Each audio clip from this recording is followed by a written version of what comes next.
This is Paul Pearson, host of Star Time. And when I'm not busy tearing the roof off the suckers, I'm listening to Rainier Avenue Radio .world. Rainier Avenue Radio presents All Music, All Day Saturday. Music, All Day Saturday. This is Edwin Bailey, Bulldog Blue. Jazz from the Cabinets. That's right. It's time once again for Jazz from the Cabinets with Big Poppy. Star Time. Thanks for tuning in. My name is Paul Pearson. This is Star Time. Saturdays, all music, all day. Reggae Hour, K-Fox Night. Looking for the perfect beat? Yeah, it's the beat of the Fox. Fresh Juice with D-Money in the group. Myself, D-Money. Nice Size Patron. Taylor Hart. Spencia, the Northwest Rap Game. DJ Medina. Chad Cheddar. Northwest Rap Game. Sergio Lacour's Love Line. It's Sergio's Love Lines with Sergio LaCour. Go to the phone lines. Hello, who we talking? Sea Monster Radio. Mo Jams. It's your jam. We're live. Welcome to Mojo Mondays. This is KZ of KZ Music Media. Caller Goddess for Mojo Mondays. Just my opinion. God is inspiration. Music. All day and all night. Saturdays on Rainier Avenue Radio .world.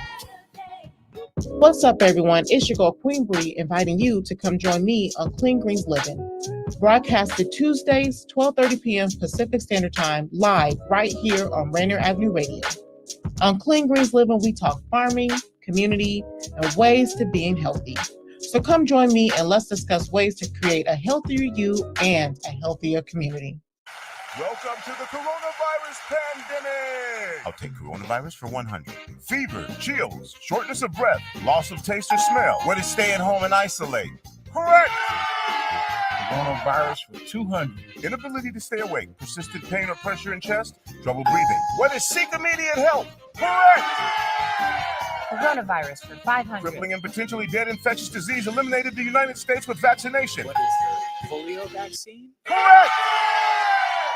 I'll take coronavirus for 700. The Daily Double! Should I take the coronavirus vaccine? Wait. Hold up. This is not a game. It's time for serious discussions. We have coronavirus vaccines, but not everyone is comfortable taking them. Here's the facts. Based on what has been proven about vaccines for other diseases, COVID-19 vaccine may help keep you from getting seriously ill, even if you do get the virus. Getting vaccinated also may protect people around, particularly those at greater risk for severe illness from COVID-19. We don't yet have all of the answers. Get informed, talk to your healthcare physician, and make the right decision for you. This is a message supported by the Washington State Department of Health. Thông điệp này được gửi đến bạn bởi Bộ Y tế Công cộng Seattle và quận King, Bộ Y tế Washington Chapter AAP và Wilson Ridge. Cho dù lớp học của bạn ở đâu, dù trực tiếp hay trực tuyến, tiêm chủng định kỳ sẽ bảo vệ cho con của bạn tránh khỏi các bệnh nghiêm trọng như bệnh sởi, quai bị và thủy đậu, và chúng giữ cho con của bạn được an toàn, khỏe mạnh và phát triển. Nếu cần trợ giúp tìm nhà cung cấp, hãy vào trang parenthelp123.org hoặc gọi đường dây nóng Help Me Grow Washington ở số 1-800-322-2588. This is Paul Pearson, host of Star Time. And when I'm not meeting Mrs. Jones in that cafe for a chat and nothing else, I'm listening to Rainier Avenue Radio .world. Has your small business experienced property damage? Apply for the Storefront Repair Fund to receive a $2,000 grant to help cover storefront repair costs. The Seattle Office of Economic Development is investing nearly $2 million to help businesses recover from the economic impacts caused by damages to their storefronts. Grants will help cover costs such as broken windows, broken doors, broken locks, and etching on windows. Applications will remain open until all funding is awarded. Application assistance is available in multiple languages at 206-684-8090. For more information and to apply for the Storefront Repair Fund, go to seattle.gov/economic development. Washington inteena badan waxaynu wadaagnaa in wadooyinka noqdaan kuwa nabadgelyo ah marka waa inaanu telefoonada meel iska dhignaa laakiin taas sameynteedu ma fududa haddaba fadlan si faafi fariintan muhiimka ah tusaalena u noqo dadka kale koor intaadan jidka ku dhicin geli telefoonkaaga sanduuqa galofyada adoo u sheegaya dadka ay qasin weydii saaxiibada iyo qoyskaaga inay saas oo kala sameeyaan sababtoo ah markuu qof walba kaalintiisa ka soo baxo wadada waxay noqonaysaa mid ammaan ah si wada jir ayaynu taa ku gaari karnaa fariintan waxay ka timid guddida badbaadada wadooyinka Washington. You're listening to Rainier Avenue Radio .world. Check us out on social media. Facebook and Instagram, RainierAvenueRadio.world, and on Twitter at Rainier Ave Radio. I'm Paul Pearson, host of Star Time.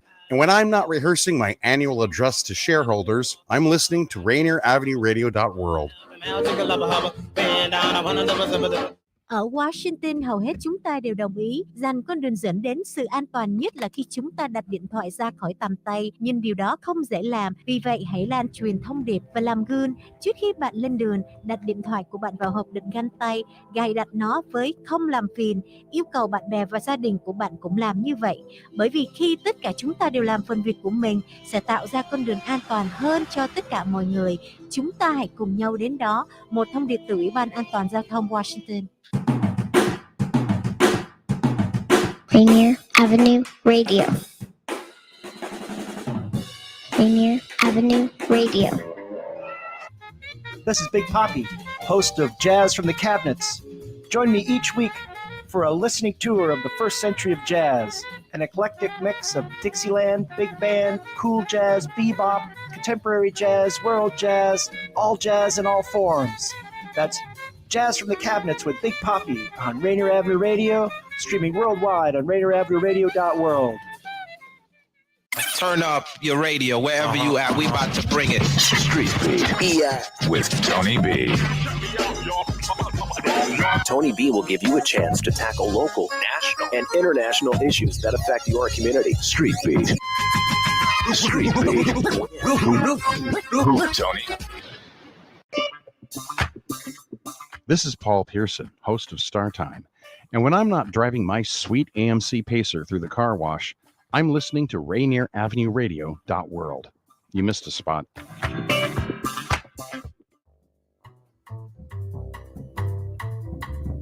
The Earshot Jazz Festival kicks off October 8 and spreads out over 10 Seattle stages through November 6 with concerts all around the city. All concerts live and in person, and many of them streamed directly to your home. Tickets and information available up online. Earshot.org. It's the Earshot Jazz Festival 2022. See you soon. Rainier Avenue Radio, your community radio station will provide you with more information. Rainier Avenue Radio. Different rules apply when it gets this late. You know what I mean? It's like after hours. Whatever gets you through the night, it's all right. Hello, I'm an unpaid spokesman for DJ Sotovaci. I'd like to invite you to listen to his free-form music show. It's popular music the way it was never intended to be heard. Whatever gets you through the night, late nights, here on RainierAvenueRadio.world. Whatever gets you through the night. Welcome to Rainier Avenue Radio in our broadcast of playoff football. The Beach Boys will start from their own 20. This is the first play of the game.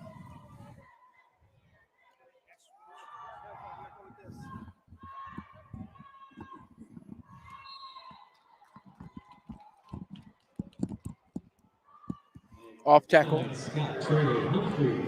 It's me, Tony B, and joining me is the coach, Yasutake the Elder, Jay Yeezy. Well, let's go old school. Instead of saying the elder, why don't you say John the Greater? And Michael will be the lesser, like they used to do in the medieval times. Second down, 5 to go. Welcome to Rainier Avenue Radio's broadcast of high school football. Leon H. Brighamfield. It's me, Tony B, the coach, Jay Yeezy, John Yasutake, on your commentary and analysis. Around the right side, again, a pickup of, Caleb Presley might have got the first down, maybe a little short, John. Yeah, a little short. Their opponent is Mountain View, who plays out of the Greater Mount St. Helens League. I thought it was the Evergreen League. No, they're Greater Mount St. Helens League. I know they're near Vancouver. Yeah, they are in Vancouver, and they had to do a three-team playoff. just like Lincoln did against Franklin and England. And here they are at Memorial Stadium. Welcome all of you watching from Vancouver, Washington. We are Rainier Avenue Radio, broadcasting 24 hours a day, 7 days a week in your home for high school football. We're going to do this all the way up through players there. Almost caught in the backfield, slips away. They did get the first down, John. But you can follow us all the way through the state playoffs. So this is I'm gonna get the cameraman here to see if he can take a picture of the Viking down there before we go back to action here. The Rainier Beach Viking, they pulled out all the stops, John. Oh, really? Oh my gosh, yes. Oh my gosh, yes. Second down and about 5, maybe 6 to go. Rainier Beach again with the ball. This explosive Rainier Beach offense, Jay Yeezy. Yeah, double wide out, one back set. It's going to be speed. Guadez in the backfield, finds receiver, hits him in the hands, drops the ball. Caleb Presley. Almost intercepted on the rebound. Well, I looked at, I did some scouting on Mountain View. They do throw the ball. They actually can throw the ball pretty good. Their passes are pretty good, intermediate to, I would say short to intermediate passing, but they did score on some long pass plays during the season. Again, Mountain View, their playoff, their average on scoring is about 28 points a game, and they give up about 20. Rainier Beach scores 32 plus a game, and they give up 18. So it's a fairly evenly matched squads. Beach Guadez back to drop, a little screen pass. Looks like that extra effort might have got the first down. Duca King on the reception there on a little screen pass, and yes, they're going to give him the first down there. So the quiz is, was that a bubble screen or a slip screen? Me, it's a screen. So that'll be first down now from the 40 yard line. And John, a little earlier, we could have used some sunscreen, but the sun has gone down. Now, Beach, again, Guadez in the backfield. Double wide. One back. You got man in motion. They fake the jet sweep, give it off to the right side, and that's the first time we've seen Scott Trey Humphrey. Yep. That was a counter. Not much on the game. And that's going to be a pickup of about a yard. So Rainier Beach and that dynamic offense, John, opening up and multiple sets, but keeping the ball on the ground. Yeah. Well, short pass. It's pretty easy. The one guy you want to stop on Rainier Beach's team is that young man who just ran the ball, Mr. Humphrey. You've got to stop him. So Humphrey in the backfield. Yeah, trips left. One back in the back. Oh, he got motion. Guadez in the shotgun. He's changing double wides now.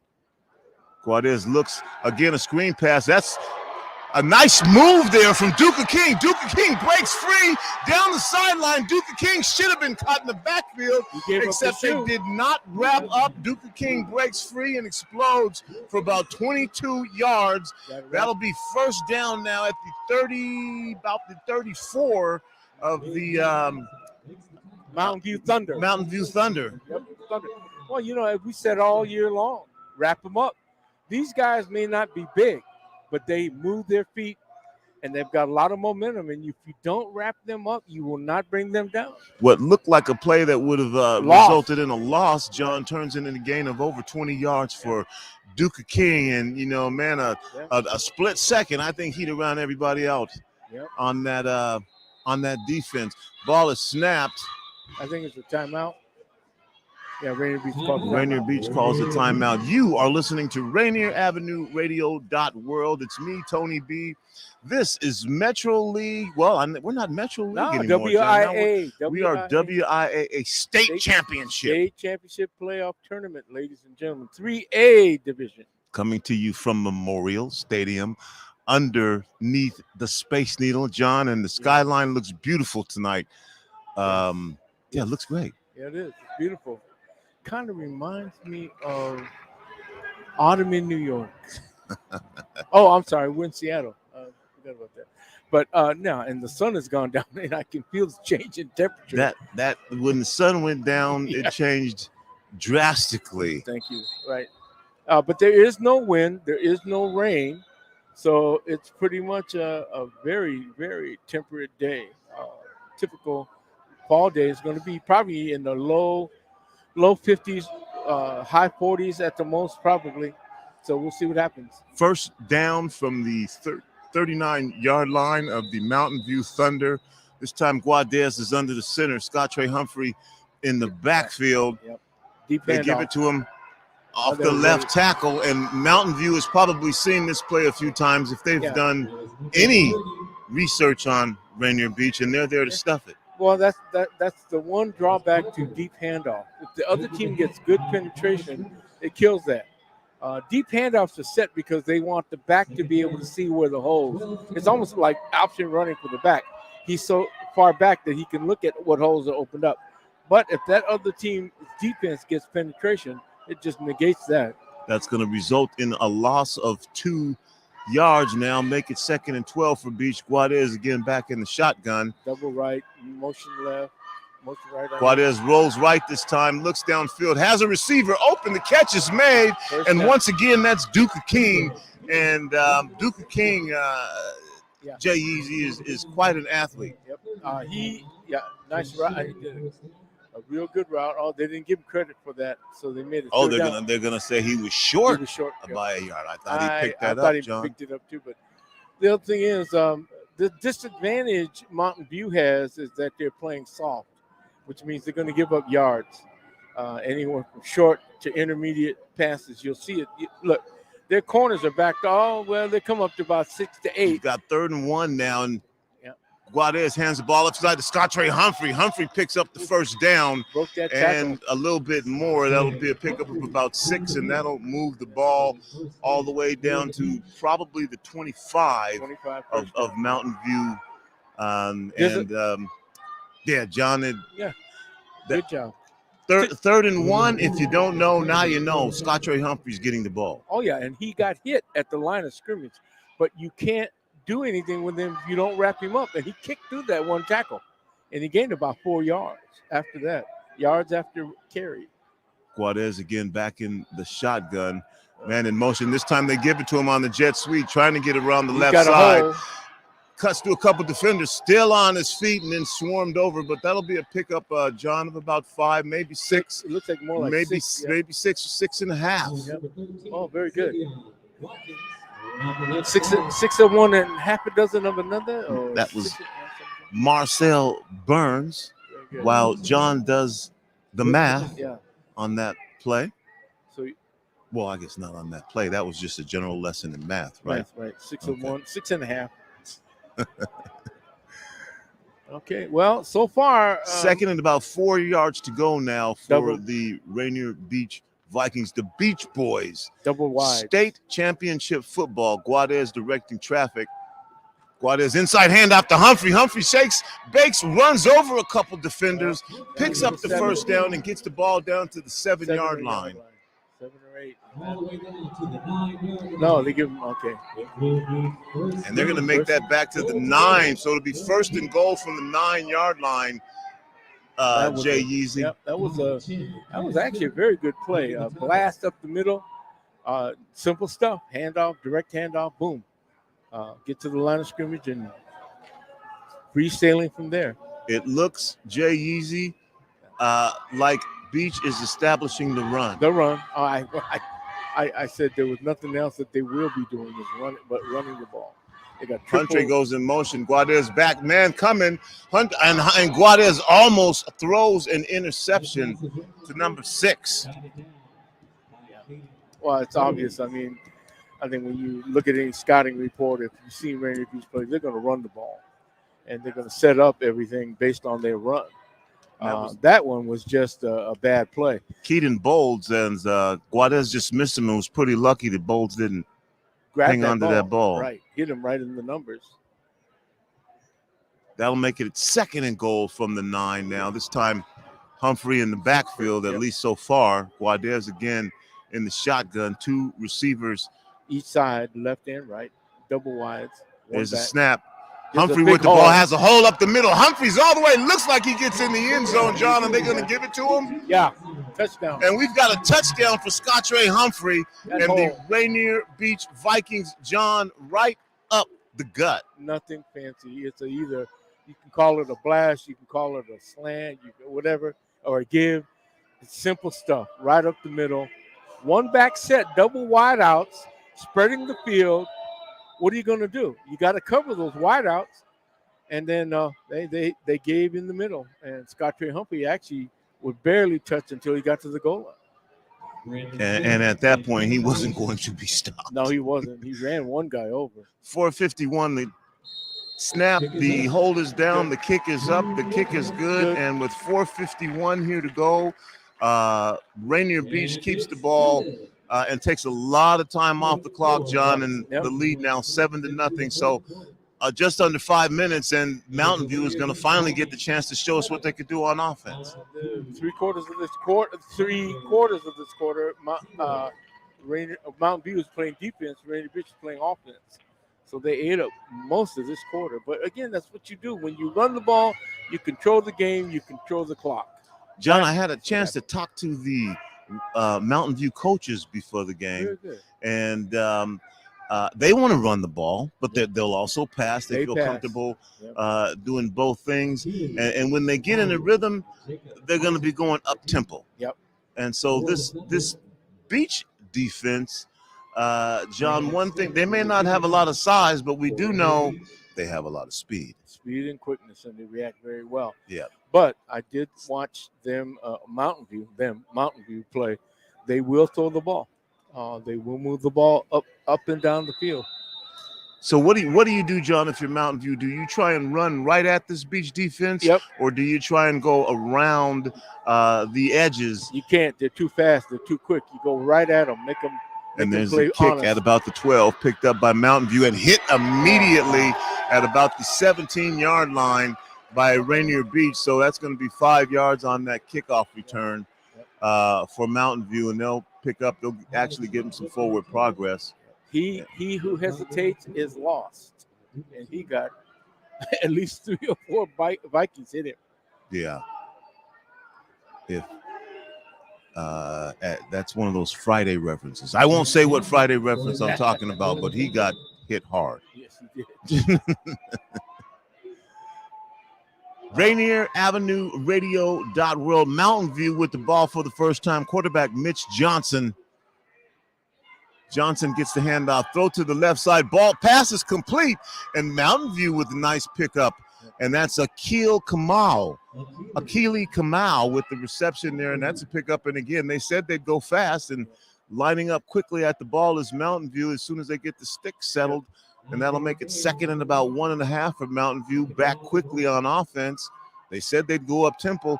This time the quarterback keeps the ball, and that's Mitch Johnson, picks up the first down. John, you mentioned this team scores the ball. Yep. And they, like I said, they can pass. So we're in for a great ball game tonight, folks. That'll be first down after the pickup on second down at the 33-yard line for Mountain View. Nobody in the backfield. Johnson with the screen pass. Pass is complete, but wrapped up, but not after a pick of about 3 yards. And Jay Easy, I know you like forward progress. Oh, yeah. Move the ball. Positive yards. Positive yards. Move the ball. 2 or 3, don't matter. Get positive yardage. So a short pickup, John, on that play of about 2, maybe 3. Well, they read that pretty good, but then again, you got to watch out. He may do that drop fake, and then he's going upfield. Johnson, again with Mountain View Thunder on the line. Johnson looks downfield. He's got a man wide open. Nice catch there, still on his feet. And J.J. Thompson was wide open, Jay Easy. If he would have let him a little further, he might still be running. Right. What happened on that, I don't know. It looked like the corner, either the safety, because Rainier Beach is running a 4-4 or 4-5, but it didn't. And quickly, Mountain View back on offense, and it's Caden Bolds. About 4 yards. Up the middle pickup. I think he may have gotten 5. 5, pretty close. No, I think you're right, John, 4. Yep. As a matter of fact, now that I'm looking at it, they're saying more like 3. 3-yard gain on the play. 3-yard gain, correct. Very good, Tony. Good eyes. 2nd and 7 for Mountain View again. Back up to the line quickly. Triple right, one back in the backfield. Shotgun formation. Quarterback Mitch Johnson, one person in the backfield. This is a design quarterback keeper. Johnson's still on his feet. They'll give him a little forward progress, but hit pretty yard there, John. I know you're not a big fan of quarterback keepers, or do I have that wrong? Well, you know, it's a boon and a bane. You run the risk of getting your quarterback hurt, but it could be an integral part of your offense. Today, to give you an example, Ohio State's quarterback was the leading rusher for a while because they couldn't move the ball, and it threw everybody off. Third down and about 3. Again, they Johnson lost. keeps the ball, but Beach is all over it, and that's going to be dropped for a loss. That's going to bring up 4th down now. Again, they were trying to fake around. You're going to try to fake a team that's fast as quick as they are. They recover so fast, even if they initially get faked, they're going to recover. And he tried to turn it back upfield, and he got stopped for So no punter on the field, John. 4th and about 7 from the 45-yard line of Beach. And this Mountain View team, now they drop back a little bit, and looks like we might get pooch punt. Yeah, pooch punt. Short punt. And nobody back for Beach, but takes a Beach bounce and finally be down at the 22-yard line. And again, I know in the Jay Yeezy philosophy, kick the ball and make them go further. Kick the ball, put them in the hole, make them go the length of the field. If you want to do that Trixie Dixie kind of stuff and, Bumble Rooski, all that mess, hey, it can backfire. And you're always giving up field position when you change and you don't get the line to gain. It's as simple as that. Northwestern tried 6 times to go on 4th down. They couldn't make it. Ohio State shut them down. Final score, Ohio State 21, Northwestern's 7. Ball at the 22, 23-yard line for Beach now. Their 2nd time on offense. Guadez under center. Triple left. The Rainier Beach. Scottrey Humphreys gets the ball in the backfield. Pitch sweep. Humphreys still on his feet. Humphreys forward. Humphreys still on his feet all the way up to about the 36-yard line. You gotta wrap this guy up. You cannot arm tackle him. I mean, sounds like a broken record, Tony, but we've seen him run all year. John, I think some of those Mountain View players are saying we're trying to wrap him up. Well, you got to, as they say, break down, roll your hips, low to high, wrap him up. Break down, roll your hips, low to high, wrap him up. We have seen Scottrey Humphrey do this all year long, John. Yep. And again, inside handoff to Humphrey, breaks it to the left side, still on his feet. Humphrey still on his feet. Humphrey pushing people out of the way. Humphrey with the ball all the way down to the 47-yard line. Scottrey Humphrey. That was individual effort. A lot of Rainier Beach guys were getting upfield. That's good, but hey, that's individual effort. And man, they're on the plus side. That pass, they're on the plus side of the 50. And definitely good blocking there up front for Scottrey Humphrey. Yeah, but they then were upfield. Yeah, they were getting upfield. He did a lot on his own too. But there were some bodies upfield getting in the way, as they say. And again, Guadez under the center, pitch left side to Humphrey again. And Humphrey this time goes down. Nice tackle there, but still a pickup of about four and a half yards. Yeah, about 4.5. Very good. 3-yard gain on the play. So they're calling that a gain of about 3. I think it's a little closer to 4. But positive yards. 45-yard line of Mountain View. Rainier Beach threatening. And again, John Guadez under center. Humphreys in the backfield. So it looks run. Receiver to each side of the field. Guadez gets the snap. Again, the inside handoff to Humphrey. Breaks to the right side. Humphrey searching, looking, finds a hole. Humphrey all the way down to the 30-yard line. Scottrey Humphrey. Oh, boy. Yeah, it's 31. They got him at the 31 and set up first down at the 31. So that will be the final play of the first quarter. And if you've been following us, if you've been watching Rainier Beach, you are probably pretty happy to have just seen a dose of Scottre Humphrey followed by a shot of Scottre Humphrey and add a little Scottre Humphrey to your mix. Yep. Right, exactly. You're getting a dose. Mountain View is getting a dose of what the whole Metro League has seen for the whole year. A dose of Scottre Humphrey, morning, noon, and night. I'm going to go to Daniel Bellis here. Let's get a quick update and find out, what's been happening. This is the last game of the playoffs today. Playoffs? Yes. If you look at the big board right there, you can see all the teams that have already won are moving on to the first official round of state.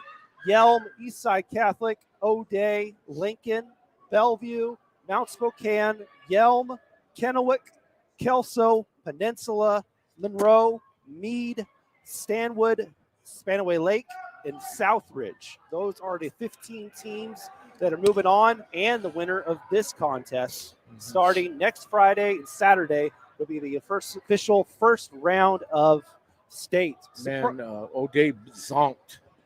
Yes, Yelm zonked. O'Day zonked Edmonds Woodway 56-20. Yelm put on big points too. I look at the score. So we'll start the second quarter here. Beach with the ball. Guadez rolls left, has a receiver, finds an open receiver, shakes a couple tacklers, picks up some positive yardage there. Play. And again, the elusive Rainier Beach Vikings talent on offense. Yep, that was a nice play. Hard to defend because the quarterback, it could be a run-pass option, and the defender had to determine whether he's going to cover the receiver or go towards the quarterback, and the quarterback threw the ball. Damari King with the reception there. Second and about 5, maybe 4.5. Guadez under center. Hands the ball off inside to Scottre Humphrey, and this time they got it. The Mountain View Thunder temporarily hold Humphrey to the pickup of about a yard. That'll make it 3rd and about 4. That's the least yard per carry that he's had today.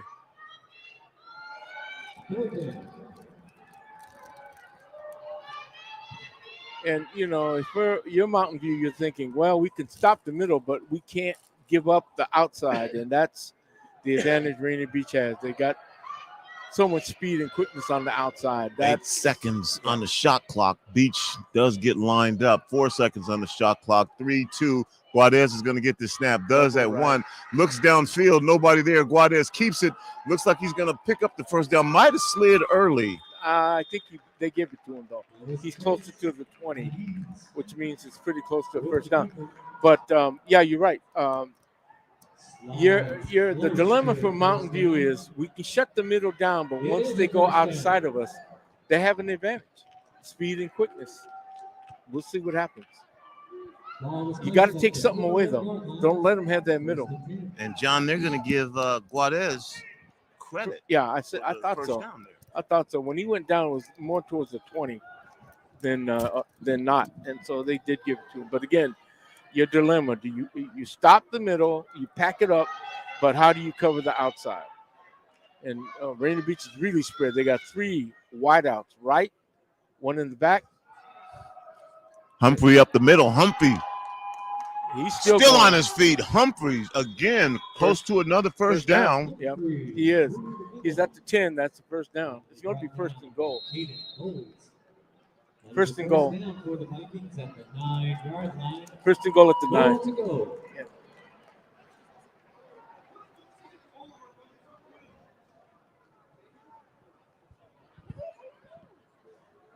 Well, let me see. I think I can figure out what's going to happen here. Scottre Humphrey in the middle, Scottre Humphrey to the right, Scottre Humphrey to the left. Scottre Humphrey lined up to the right, man in motion to the right. Guadez gets the snap, rolls to the right, fires a pass in traffic. Nice catch for a touchdown if he held on to it, but no, he dropped it, John. He had it. and still down on the field.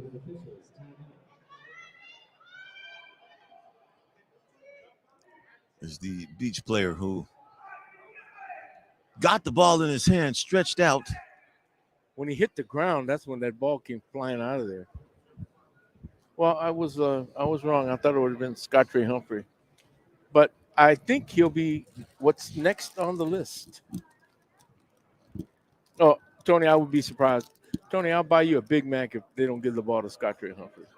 You're listening to Rainier Avenue Radio. It's me, Tony B, and also Jay Yeezy, the coach. I will have to check with Yasutaki the younger to find out if this is the first time that John has ever been wrong. It's Yasutaki, not the younger, the lesser. You're talking to John Yasutaki the greater, the Yasutaki the greater. You know, lesser, the greater. That's the way, not the younger and older. I think he knocked the wind out of himself, too. When he hit the ground pretty hard. Y'all sound like you're from the Middle Ages. The younger, the greater? Yes, the lesser. I went to see Black Adam last night. Have y'all seen that movie? No. Just wondered what your thoughts were about that. You were talking about the Middle Ages. Rainier Beach with the ball now. Triple right. Guadez, and we'll have a penalty of some sort. No. Definitely the action is No, stopped. timeout. Timeout, Rainier Beach. Yeah. Rainier Beach. Mr. Bellis. Yeah, as we go back to the big board, there was actually no upsets. Nobody upset. You could say that Southridge beat Auburn was an upset, but due to the performance of the North Puget Sound League in the past couple of years, the past 2 years, ever since they joined 3A, they have not sent a single team to state. And this year again, all three teams not going to state. Auburn Mountain View, and Auburn Riverside all lost. So North Puget Sound League, again, nobody to state. And then the rest of these teams all ended up as advertised with a higher seed moving on. Lakes was one of the more interesting ones. They had a late rally and ended up losing to Stanwood by 8, 28-20. And there was one overtime game with Peninsula defeating Arlington after Arlington had a huge late rally, sending the game to overtime. Peninsula was able to close it out with the final score. Back to live action, Rainier Avenue Radio.world. Speaking of live, Jay Yeezy, we're going to be broadcasting from Egypt next week at the United Nations Climate Conference. Really? Yes. Inside handoff to Scottrey Humphrey, John, just as you said, this time over the left side. Slowed down, pickup of maybe 2 or 3. Yes, we will be broadcasting live 7 p.m. from Egypt at the the United Nations Climate Conference. I'll give you more information on that a little bit later. The representative who will be basically, John, advocating on behalf of Washington State. Oh, gee, that's going to be really interesting. Climate, yeah, it is an issue globally.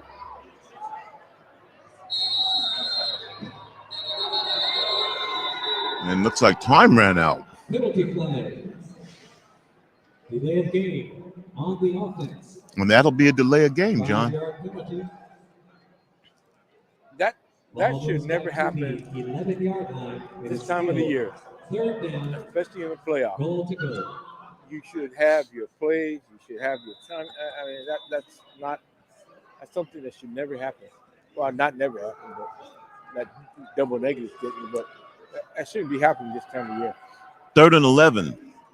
11 to go for a touchdown. No first down possible. Guadez under the center. Humphrey in the backfield. So they got a loaded line of scrimmage, though, man. And the fake to Humphrey. Guadez rolls right, fires the pass. That one's knocked away. And well covered as well, John. That's going to bring up a 4th down now for Beach.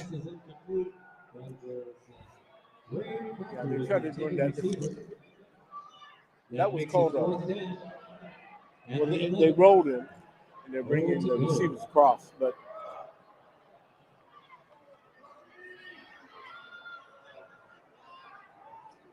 So would you call that a win for Mountain View since they kept them out of the end zone? It wasn't a long drive. it'd be a greater win if they could stop this field goal.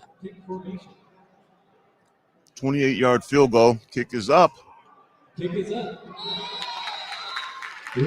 the kick is good as the referee's signal, and so that will put Beach up 10-0 now in the second quarter. 2 scores, but again, I had predicted Scott Trey Humphrey first down, Scott Trey Humphrey second down. They threw the ball, and they threw the ball, and it was incomplete, even though it looked like it was going to be a good catch, But anyway, The Rainier Beach Vikings 10, the Mountain View Thunder. that put them, kind of that second down and goal to go 9 yards. So it makes you change your plays. In Mountain View, you got to give them credit. They pretty much shut them down from scoring a touchdown. They did score a field goal. So it is, I guess you could say, a moral win for Mountain View. Again, you're talking about an offense that scores 33 points a game. And that's Rainier Beach.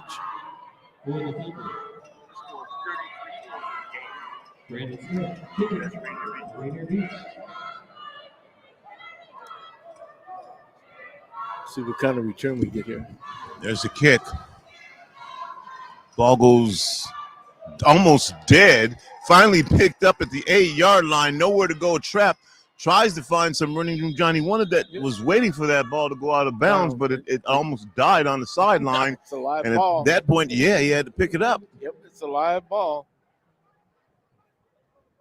That was interesting.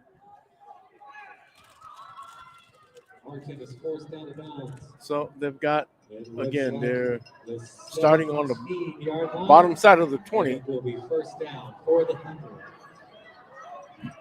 So if they're going to do anything, they've got to move the ball, change field position for sure. Thunder with the ball.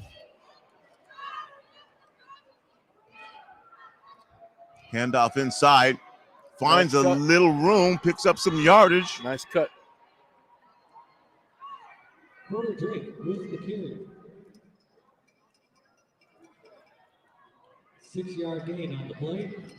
Porter Drake on the carry. Yep. Pretty good yardage first down. And I was told to have a heads up. Watch out for Porter Drake. 4 yards to go. It's 5'9" junior running back and defensive back. There he is, motion. Oh. 2nd and 6.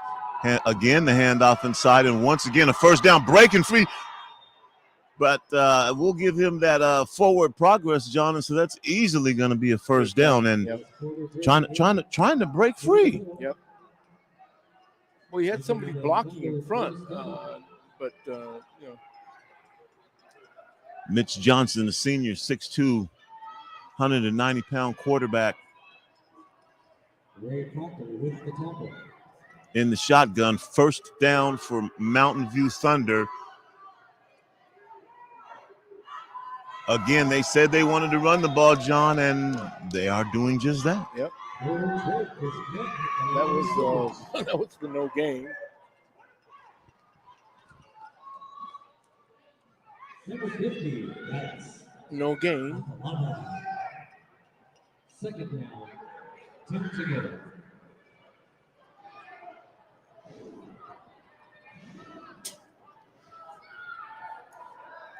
John said no gain on the play. Johnson in the shotgun. Looks downfield to his right. Finally hits the receiver on his left. No. Ooh, that looked all kind of. No, it was covered. Like it may be a problem. Jacob Martin did get the ball, John. The pass wasn't intercepted, but there was well covered. There were too many Rainier Beach defenders over there, to throw the ball. If you want to know the truth, I would have just said throw it out of bounds or run it. So pickup of about 1, 3rd and 9 now. Johnson again in the shotgun. Looked like there could have been movement. No flag. Johnson looks downfield. those low to a receiver that was well covered. An attempt to Akili Kamau. Something was happening. I mean, that it looked like he didn't get that ball totally clean. It looked like he was a little bit fumbling with it on the snap. That, again, you take it on a short snap or a short punt formation or a shotgun, as they call it. It's got to be a good snap. So what's happening there, Jay? Again, second possession, they move the ball, look like they're gonna get on the run, and then forced into a punting situation again. Well, again, remember we talked about that last week. You got to establish something. Snap is high. Oh, good left-footed kick. Good kick. Received at about the 25. And now over to the left side, still on his feet, up to the 45, up to the 50. Wow. That's a lot of speed because these guys had angles on him, and he still brought it back 20, 25 yards. Nice return from Caleb Presley. I got a flag, though. It looks like, Penalty flag on the play. Probably unsportsmanlike, you say? Well, there is a penalty flag. Right on the 50. The 50. Yep.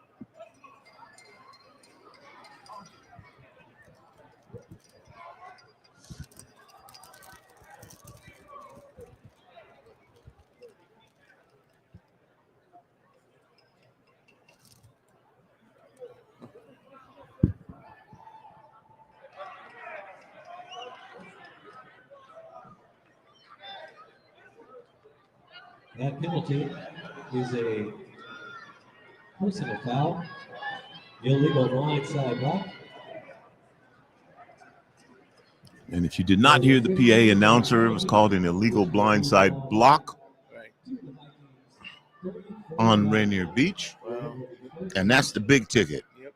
15. 15. Well, things have changed, Tony, because I used to make my living doing blindside blocks. Oh, well. Oh, my gosh. 4 receivers Yep. to the right side. And we're going to get a timeout. Yeah, and Mountain View was, whoa, wait a minute. Yeah, they didn't see a formation like that before. That's why they called timeout. That was interesting.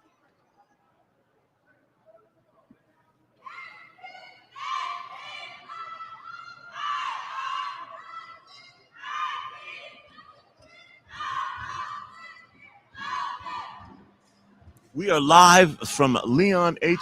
Brigham Field Memorial Stadium. John, the sun is now down. Yes. I mean, it's probably just peeking over the Cascade Mountains. But for the most part, we are heading into the nighttime. The evening. The lights are on Saturday night under the lights. And it dropped about 15 degrees. Just like that. Mm-hmm. I need to get out my woolen underwear. Again, here we go. Now, Mountain View, half this quarter is gone. They haven't been able to do anything. They've got to stop Rainier Beach here. First and 10 from the 33-yard line. Quick pass over to Caleb Presley. Presley breaks through it. Presley beats his last man. The 40, the 30, the 20. Nobody's going to catch him. Touchdown, Rainier Beach. Quick hitter. My gosh. From Juarez to Caleb Presley. Presley found a hole and outran the angle of the entire Mountain View team. Exactly. There were 3 guys on him, and he just outran them. I mean, I looked at that and I said, "Oh, they got him. He just outran them." It looks like they were reaching for that last donut in the box, and they didn't get it.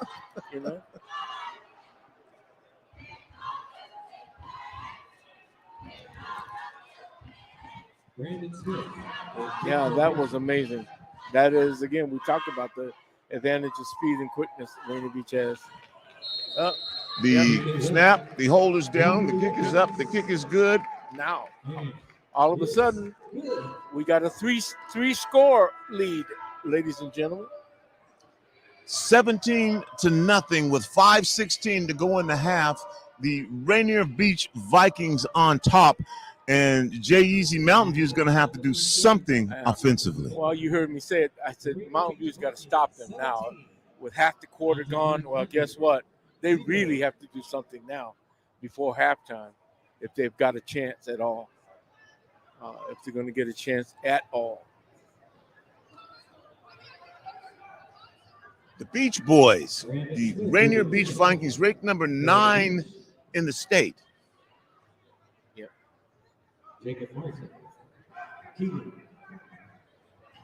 Amon, And I believe Mountain View is ranked 24, something like that, somewhere in that area. And again, they play out of the Greater Mount St. Helens League in Vancouver, out of Vancouver, Washington. So they've come a long way, folks. And here's the kick. Again on that sideline, over to the right. At a 12, out to the 20, up to the 25, maybe the 26 or 27. John, nice little pickup there on that kickoff return. But more importantly, you got fairly decent field position. You're plus other 20, but you've got to move. You got to do something, Mountain View.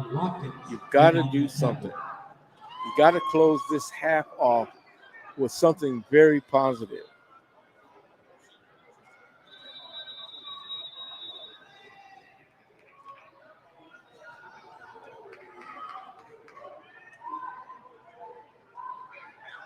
Clock at 16 seconds as Mountain View lines up. Triple left. It's a snap. Man open downfield. Pass is short.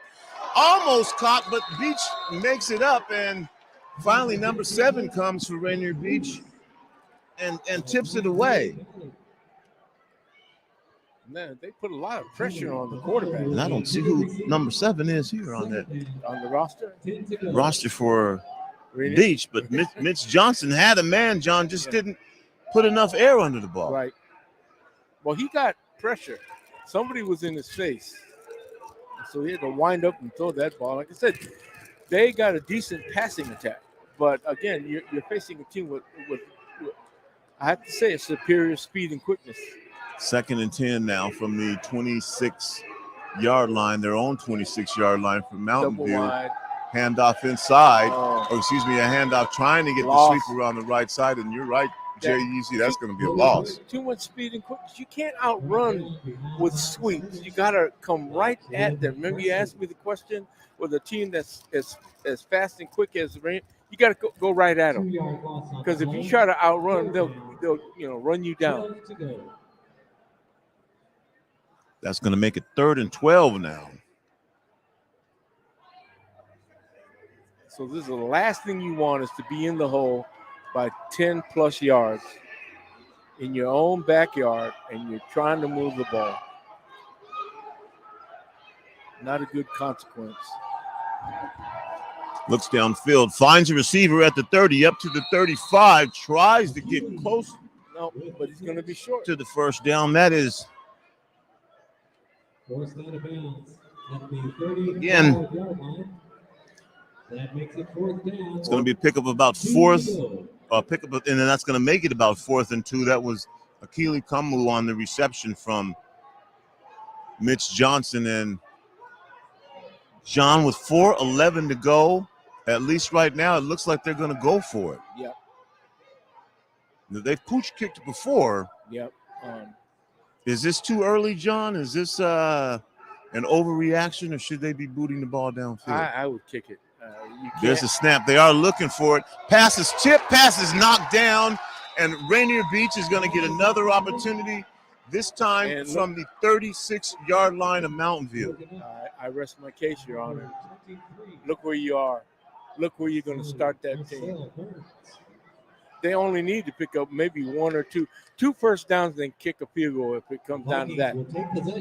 But knowing what we know about Rainier Beach, they're going to attack.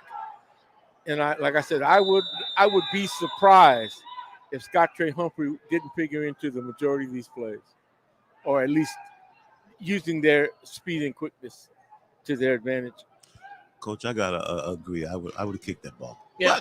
Hey, you know, maybe they're feeling like right now they had to take this chance. Offensively, they just haven't been able to get anything going. But Beach back on the field. Guadez fakes a pass, hands the ball off to Scottre Humphrey. Humphrey dips his hip, makes one person miss, And they goes still around haven't the brought him. outside. They still haven't brought him down. I mean, oh my gosh! As they say, there may be some laundry out there on the field that you need to pick up because he shook it. As they say, he shaked and baked somebody out of their laundry. What do they say, John? Stuck his foot in the ground and took it away. Yes, and somebody's looking for their athletic supporter somewhere out there. And I don't mean a booster, an athletic supporter. So nice run and pickup there of about 6 yards on the sweep for Scottre Humphrey. And they didn't even get him down. He ran out of bounds. Guadez jet sweep the other way. Nice pickup, and that's going to be enough yardage for a first down. Yep. Again, Jay Easy. Yeah. The Beach Boys moving the ball on the ground. Yep. Speed and quickness. Speed kills. You hear me saying that? It is. It is an advantage. Xavion Watkins on that last pickup for the first down. Triple right.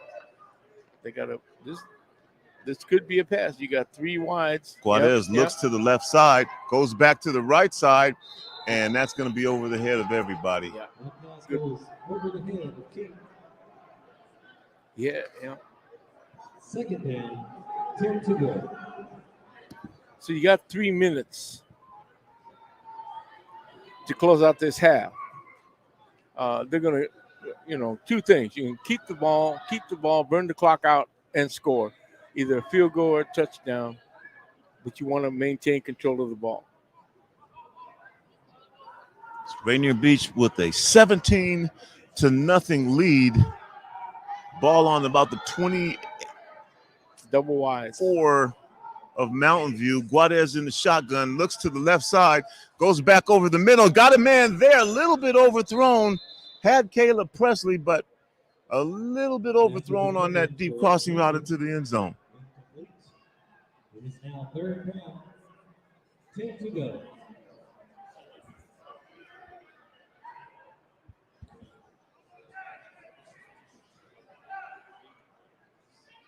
Oh, John, that's going to make it 3rd and 10 now. Right.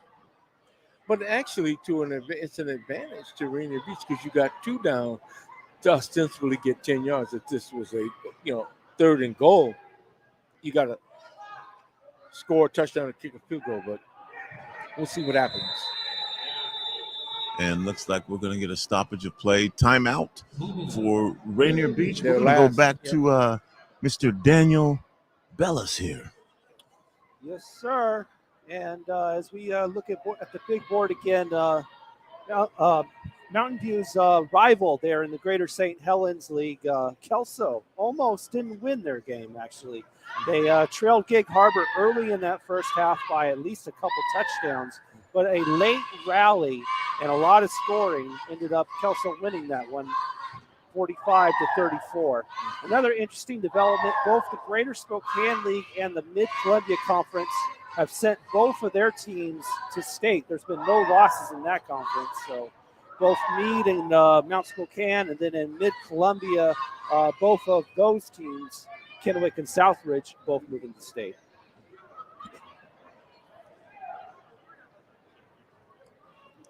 You are listening to Rainier Avenue Radio .world, our broadcast of state championship football, WIAA. This team will be the last of the games of this weekend, and this is team number 16. Whoever wins this game, again, advances state. Guadez hands inside to Humphrey. Humphrey with the hole up the middle. Humphrey's dragged down. And a pickup of about 6 or 7, John. That's going to make it 4th, and they're going to give him a little bit more, maybe 2.5. What do you do? Do you kick it or do you go for it? If I know RB, I think they're going to go. They're going to put the final blow on this. It'll be a 4. If they score, it'll be a 4-score lead. Scott Trey Humphrey in the backfield by himself. Ball goes to Humphrey. Humphrey hit at the line. That'll be close. That was Humphrey. John, wow, looks like he's a little short.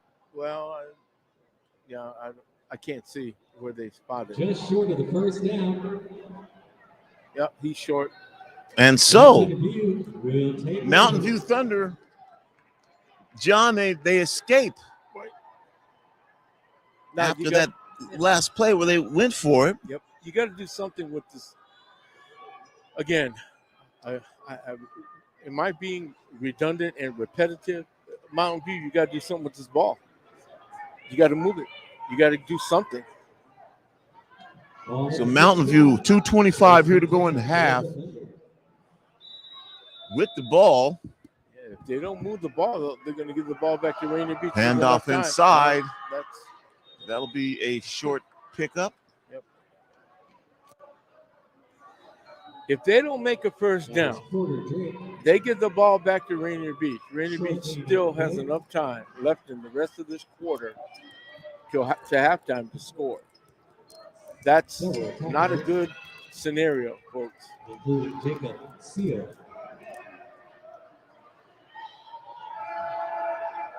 Another short pass, this time over to the right side, and that one was well covered. You got to get out of the Rainier hole. Beach. You got to get out of the hole. You're going to, if you do not get a first down, you're going to give the ball back to Rainier Beach with enough field position and enough time to score on you. Then it becomes a 4-score deficit. I can't stress that enough, Tony. You got to do something here.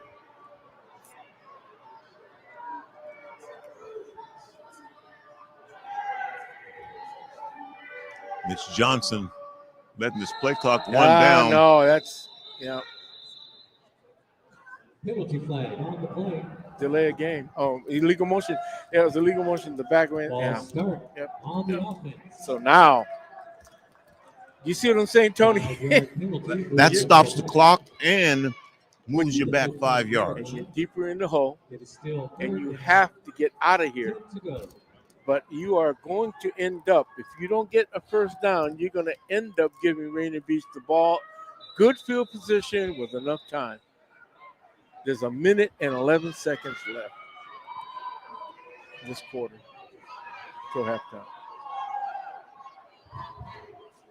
Can they do it? Come on, Mountain View. Can you do it? Trips right. You got 3 stacked receivers on the right side of the line of scrimmage on the line. There's a snap. Looks downfield. Passes overthrown. Yep. Well, stops the clock. Gives Rainier Beach more time. 45 seconds. Intended for Kyle Chin. And again, Mitch Johnson just a little high. Yep. And you see what I'm saying, Tony? Rainier Beach now has enough time. They're going to get field position.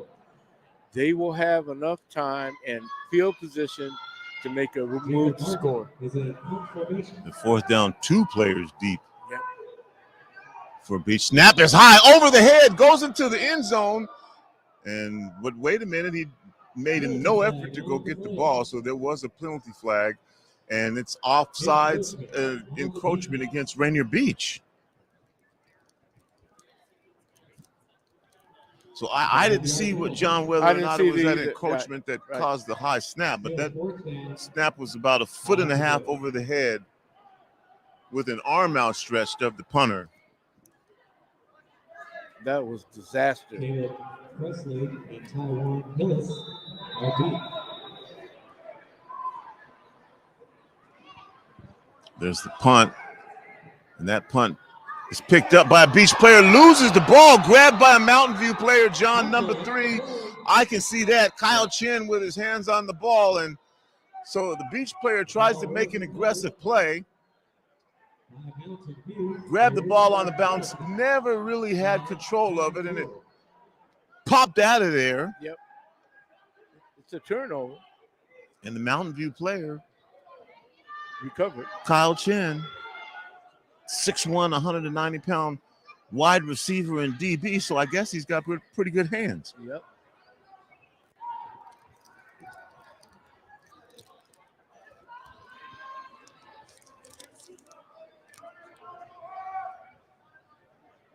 sideline warning. 2 penalties on that play. 2 sideline warnings to both teams.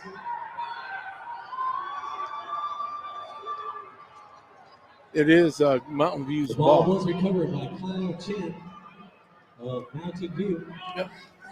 And it will be their ball at the 47-yard line.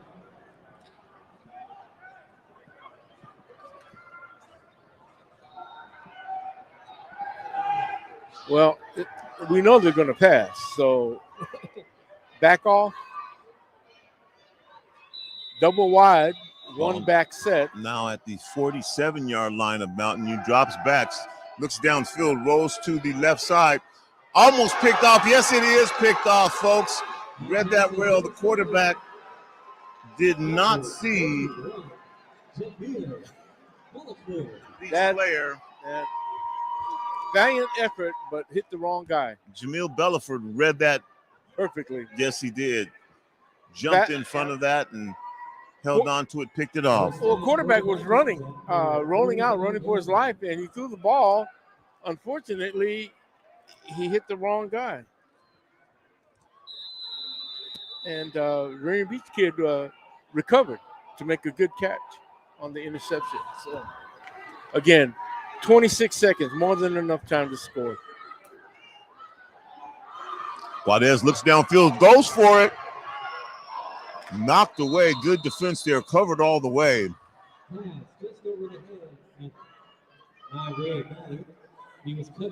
Nyray Ballard down there, well covered. And Beach took a shot. Yep. Jay Easy. Yeah. 19 seconds. You got basically 3 plays.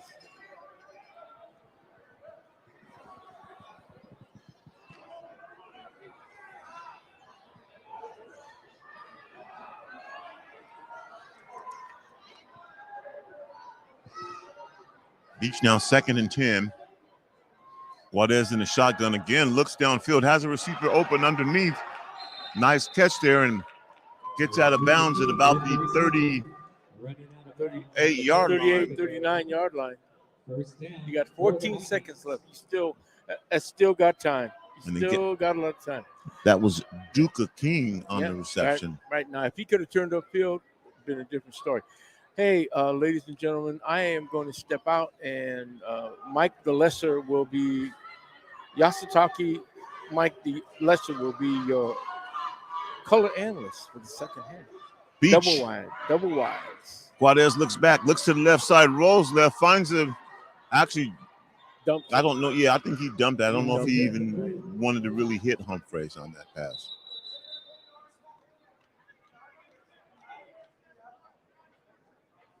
$10. 5 seconds left. 9 or 10. Whatever. Throw the ball. This pass was intended for Humphreys. It was incomplete. 2nd down. 10 to go.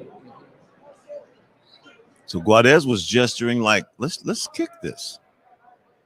We have confidence in our kicker. Would have been that'd be a long 5, field 10, goal, John. 15, 20, 25, 37, 47. 45-yard kick or more.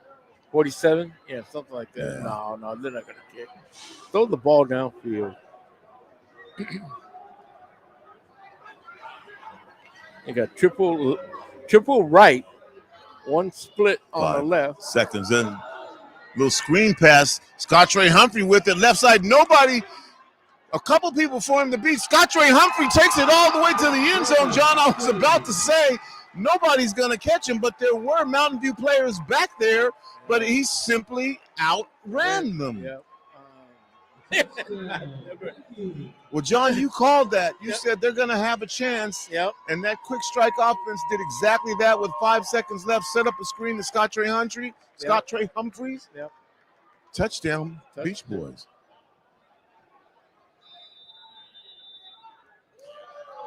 John, I had that. I got to admit, I think on that screen pass, I thought, okay, he'll pick up 20. Well, maybe, you know what? He might go all the way. He just outran the defense. This is now a four-score lead. It's practically insurmountable for Mountain View. I'm sorry, ladies and gentlemen. Those of you who are Mountain View fans, okay, to be fair, you still got another half to go. And I will be signing off. John the Greater will be signing off to Mike the Lesser. We are not signing off. I am. John is going to be turning the commentary and play and analysis duties over to his younger brother, younger by 2 minutes. And we'll be back after the halftime. Jay Easy, we're going to take you to Daniel Bellis now for halftime highlights and everything that Daniel's got in store for you. Thank you. And here we are at the half at Memorial Stadium with the Rainier Beach Vikings all over the Mountain View Thunder, 24-0. And if you don't already know, Mountain View Thunder was able to grab second place in the Greater St. Helens League via a three-way tiebreaker that was held on Monday. And that one ended up being a well, there was a coin flip, of course, as these three-way tiebreakers end up being. And Mountain View actually won the coin flip by being the odd man out, so they got to sit out that first one. There are two rivals of Prairie and Evergreen played. Evergreen ended up beating Prairie. And Evergreen faced Mountain View. Mountain View was victorious. And Mountain View was able to win the second seed out of the Greater St. Helens Conference to be in this game. Even though Evergreen was, for the most of the season, they were to second place in the Greater St. Helens, it was a good late rally at the end of the season by Mountain View to grab that seed.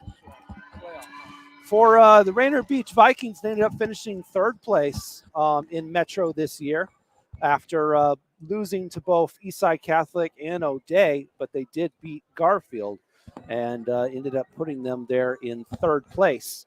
Now, Metro's performance this postseason has been a bit of a, I guess you could say a little bit of a surprise, considering last year, Metro sent 5 teams to the state playoffs of 16. This year, they can only do a max of 3. Depending on how this, if Beach just holds on. Because Garfield losing their game in a game that some people are saying, they got a lot lower of a seed than they deserved, getting the 18th seed and having to play on the road against Spanaway Lake. Garfield being a top 10 team all year long, and then the brain trust, if you will, that decided these district crossovers decided to make Garfield the 18th seed and make them play on the road, despite having one of the toughest schedules in all of 3A. Surprising development there, and you can say what you want about this game against Spanaway Lake, that they lost by only a touchdown, only one touchdown being scored, but you can say what you want about home field advantage and everything like that, because Garfield loses that one after an early score by Spanaway Lake, and then nobody scores for the rest of that one. Garfield will not be moving on to the state playoffs. The same is true with Seattle Prep, who last year had a much more lethal team. This year, Seattle Prep not as potent, if you will. And even though they had first bite in their game against Ferndale, who was the Westco champion this year, it was Ferndale for the rest of the game. And Ferndale won that one 35-14. Seattle Prep is eliminated. Same goes with Bishop Blanchette. However, no surprise to pretty much anyone, because Yelm has been just, the Tornadoes have been spinning over everyone this year. They still lead with most points scored and least points allowed all season long. They are the top seed, and as expected, they blew out Bishop Blanchette 50-7. Easy win for them. For the other two Metro teams, Eastside Catholic and O'Day, they both performed as expected. Eastside Catholic continued their undefeated record at 48-3, taking down Auburn Riverside. And O'Day with an easy win over the Westco team, Edmonds Woodway, 56-20 in that one right there. Blowout for the Irish right there. So both Catholic and the Irish are both definitely stout, as you will, going in there. O'Day's only loss on the season, I believe, is Eastside Catholic. And then I'm not exactly sure if I don't have the numbers in front of me if they lost to somebody else. But as expected there you go. Those two Metro teams are definitely in the top 3 of 3A this year, battling up with Yelm for sure. But also Lincoln out of the Pierce County performed very well against Marysville Pilchuck, who out of the Westco had a much tougher team last year. They were like a top 5 team in last year's playoffs, and I think they made like the final 8 or something like that. This year, not as stout, same as Seattle Prep. They lost some players, and Lincoln blew them out 62-31 right there. And it's an interesting development right there with the Lincoln Abes, because this year Lincoln has been a very high-scoring team, but they have allowed a lot of points. Even though Lincoln comes into will go to the state playoffs with an undefeated record, that little stat right there about Lincoln allowing a lot of points, even though they're scoring a lot, could bite them in the end when they face tougher opponents like O'Day, Catholic, Yelm, even Bellevue, the defending champs. And Bellevue moves on as well after just steamrolling Snohomish out of Westco 53-12. Bellevue Wolverines are definitely on their way to possibly defend their title, playing very well after starting the season 0-2. Remember, those first 2 games that they lost, one was to Lake Stevens, who was a top team in 4A, and also an out-of-state team. I think Bellevue is the only 3A team that played an out-of-state team this season. So that 0-2 start was very misleading, and Bellevue has won ever since. And they are on a huge hot streak, flying into the state playoffs next week. Moving down the list, Greater Spokane champion Mount Spokane defeating Kingco player Lake Washington 35-13. Easy win for Mount Spokane. They move on. And a very low scoring for Kennewick and Auburn Mountain View. Auburn Mountain View was the last casualty of the North Puget Sound League, and losing that one by only 2 points, 9-7. Kennewick moves on, representing Mid-Columbia, as the Mid-Columbia Conference has a perfect record here in the district crossover round of 32. Interesting about Kennewick, though, they actually trailed Auburn Mountain View for most of the game. It was 7-0, 7-3, sorry, late into that fourth quarter. And Kennewick pulling out a late touchdown. I believe they missed their extra point. I think they went for 2 or something of that nature. Missed that. But that late touchdown in the fourth quarter gave Kennewick that win to help them move on over the last North Puget Sound League team. And, of course, North Puget Sound League going to 0-3 in these district crossovers for the second year in a row. No teams to state. Also, as I mentioned, Auburn being one of those teams, they were the North Puget Sound League's champion, but they also losing to Southridge out of Mid-Columbia, and Southridge blew them out. Auburn was no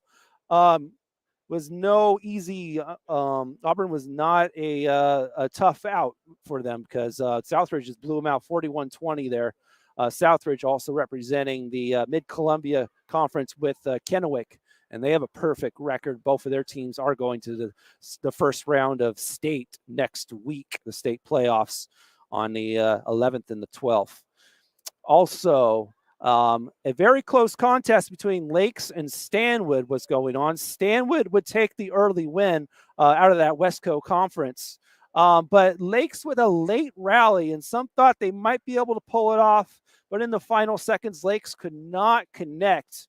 And Lakes out of Pierce County falls to Stanwood 28-20. Stanwood out of the Westco moving on. Meade out of the Greater Spokane, cruising to an easy win over Timberline out of the South Sound Conference, 28-7. Meade wins that one. 12th seeded Monroe out of the Westco. A high-scoring contest against Kingco opponent Liberty, but Monroe would control this game and win 35-21, and Monroe will move on out of the Westco. The only overtime contest being between Arlington and Peninsula. This game went back and forth. Menton Peninsula would control the game late, but a couple of late scores by Arlington would force the game into overtime at 29-all, and Peninsula with the final score being clutch at the end and moving on for the South Sound Conference, winning that one over the Westco opponent Arlington 35-29. And similarly to their league rival Marysville Pilchuck out of Westco, Arlington was a much tougher team last year, and this year not as lethal, and they will not move on to states. Also, the final game to talk about, Kelso, who was also a league rival to Mountain View, who's the out of the Greater St. Helens League. They were actually trailing their opponent Gig Harbor out of the South Sound early by at least 2 touchdowns. But in the second half, the Kelso Highlanders, huge rally, and they ended up pouring on a couple scores to make the comeback and move on to the state round of 16 next week, winning over Gig Harbor 45-34. The interesting thing about that South Sound is yesterday they looked almost undefeated with both of their teams moving on, but both of their teams today that played, Gig Harbor and Timberline, both lost in their contest, and they'll finish the district crossovers with a 2-2 record. Metro finish right now is sitting at 2-3. The best they can do is 3-3 in the district crossovers. Westco performed about 3-4. Kingco only sent Bellevue. The rest of their teams lost. And in the Pierce County, 2 of their teams moving on, that being Lincoln and Spanaway Lake.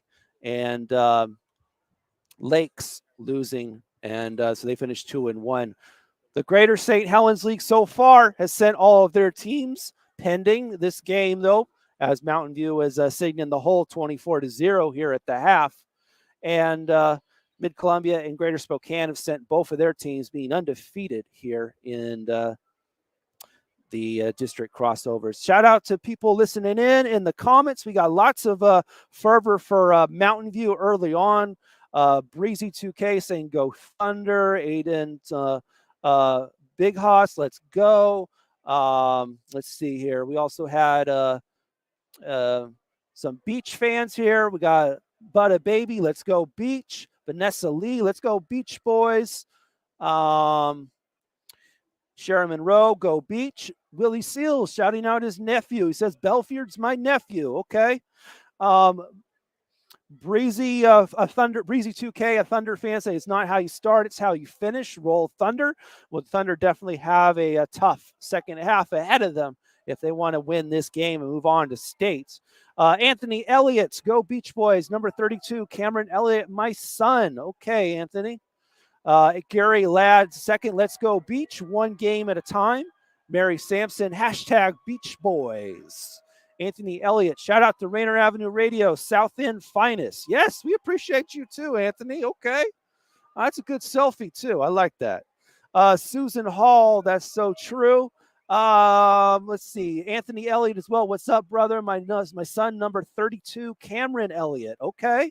Okay, Anthony, your son, Cameron Elliott. That's dope.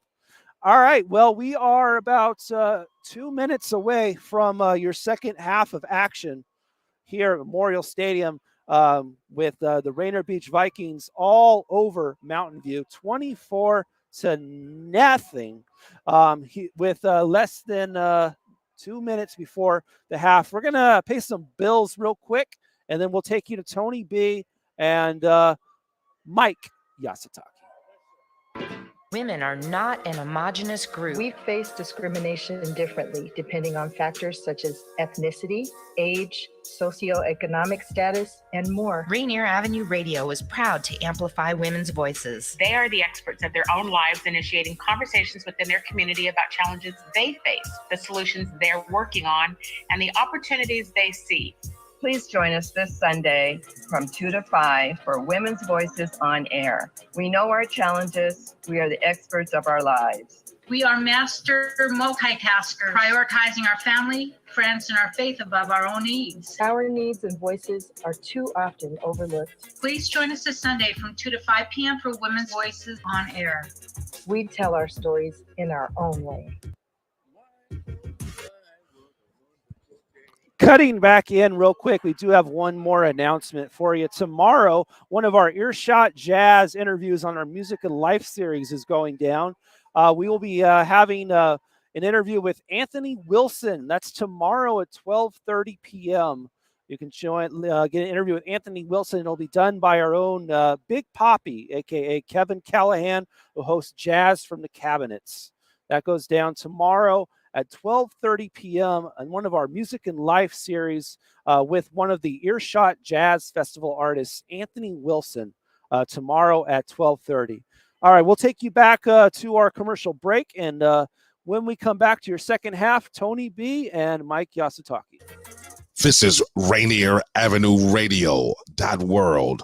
All of us have struggled through the COVID-19 pandemic, and many of our communities have been particularly hard hit. Some things definitely need to change, but a few things should stay the same, like protecting your child from serious diseases you can prevent now. Preventable diseases like measles, mumps, and whooping cough. Is camp, childcare, or in-person school on your family's agenda? Give your child a healthy and safe summer and school year by making sure they're up to date on vaccinations and well child visits. You have the power to protect. Call your healthcare provider to find out what vaccinations your child is due for and make an appointment today. If you need help finding a provider, visit parenthelp123.org or call the Help Me Grow Washington hotline at 1-800-322-2588. An interpretation is available. This is Paul Pearson, host of Star Time. And when I'm not translating the lyrics of Boogie Oogie Oogie for bored Europeans, I'm listening to Rainier Avenue Radio.world.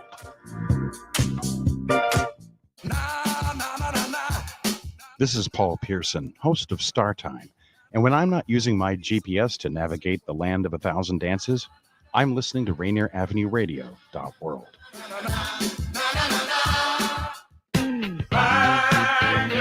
I'm Paul Pearson, host of Star Time. And when I'm not deep frying a turducken in a closed garage, I'm listening to Rainier Avenue Radio.world. This message is brought to you by Public Health, Seattle and King County, the Washington Department of Health, Washington Chapter AAP, and Within Reach. No matter where your classroom is, whether in person or online, routine vaccinations protect your child from serious diseases like measles, mumps, and chickenpox, and they keep your child safe, healthy, and thriving. Need help finding a provider? Visit parenthelp123.org or call the Help Me Grow Washington hotline at 1-800-322-2588. Greetings. This is your host, DJ Naftali, Rainier Avenue Radio.world, the best DJ in the Seattle area. You can catch me every Monday at 8 p.m. on YouTube. Like I said, this is DJ Naftali, the best reggae in Seattle, Washington, the best radio station, Rainier Avenue Radio.world. Come on, right? If you We are back live at Rainier Avenue Radio.world, second half action. Big shout out to Jay Yeezy, the coach. Kickoff, and now I will be joined by Yasutaki, the younger Mike. Welcome to the broadcast. Thank you, sir. Thank you. Thank you for having me on the telecast here, broadcast, excuse me. Yeah. What do you think that Mountain View can do to get back in this game? What do they have to do, or can they? I mean, the elder Yasutake basically said good night. Well, they have basically 24 minutes to try and correct this. Problem of it is, I saw them as a scattergun approach. They didn't settle in on any one thing to establish rhythm, and that's what's happening right now. Mountain View with the ball to start this second half. And again, a quarterback keeper run over to the right side. Mitch Johnson, the left side, and that'll be a pickup of about 4 yards to get this second half started. Right, and that's a good play. That's a good call, good adjustment by the coach, just to get them back in rhythm. He's one of your most, effective runners. So starting with him, that was a good move. Then they can start to aggressively get other people involved. Johnson again in the shotgun, looks downfield, has a man open, and once again, Mike, he had a receiver, but just a little bit long. Yeah, it just takes a little bit of time. Again, their whole rhythm is off. Their whole sense of timing is off. He looks a little bit rushed. Again, they'll settle down. Again, like I said, I'm sure the coach talked to them, but they're not out of this game. A couple of big plays here and there, and they could still be in it. So, 3rd and 6 now at their own 31-yard line. The Mountain View Thunder down by 24 points to the Beach Boys. The Vikings again looks downfield, and had a man got his hands on the ball, and Kyle Chin couldn't hold on to it. That would have been for a first down and more. So, a really quick 3 and out. Yeah, Mike. They're just again, it's maybe the effects that the effect of the first half it was kind of getting to them. Their rhythm, their little off, timing is off. You could just tell, Tony, they're inches away from a reception, right? It's just a slight bit off. But then there's a snap again. This is a high snap as well. Left-footed kicker corrals it. That ball is picked up by the Beach defender instead of letting it roll up to the 35, and that was Caleb Presley, who said, I'm going to take my chances again. Yeah. Well, part of it is you have to credit Rainier Beach to causing the disruption from Mountain View's offense. I was talking to my brother and said they have to establish something, whether it's a short pass or just running the ball. You saw that first play. They ran Mitch Johnson, the quarterback, because they wanted to try and in effect, get back in some kind of rhythm. But again, missed opportunities on 2 passes. Put you in a punting situation. You're listening to Rainier Avenue Radio .world. It's me, Tony B, on your play-by-play. Joining me for the second half action, the younger of the twins, Mike Yasutake. Mike, are you okay with me calling you Yasutake? The younger Scottrey Humphrey out to the left side. Scottrey Humphrey down the sideline. Pickup of about 13. John, your elder brother by 2 minutes. He wanted to rephrase that, but just to make sure that folks understand the difference in your twins, I'm saying Yasutake the younger. That's fine. Call me anything. Just call me for dinner. Oh, by the way, somebody owes you a Big Mac too. I brought that up. But when I look at this Rainier Beach team, even though they have one back, do you remember Southern Methodist University, Eric Dickerson and Craig James, the Pony Express? Yes.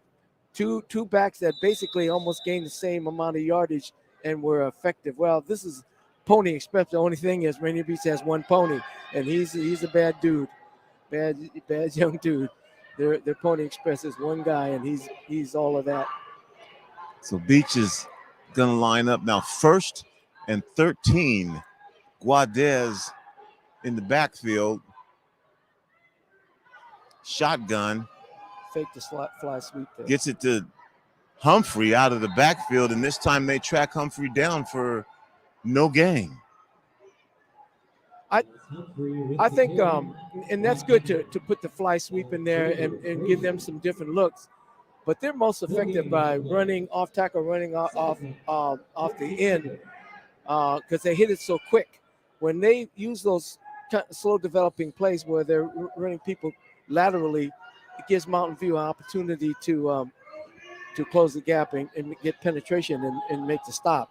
Rainier Beach is more effective running off tackle A and B gaps there. Guadez under the center, and they do just that this time with Humphreys up the middle. But again, Mountain View responding here in the second half defensively, holding Scottre Humphrey to little or no game. It looks like, yeah, that's just the original line of scrimmage again, Mike. Yep.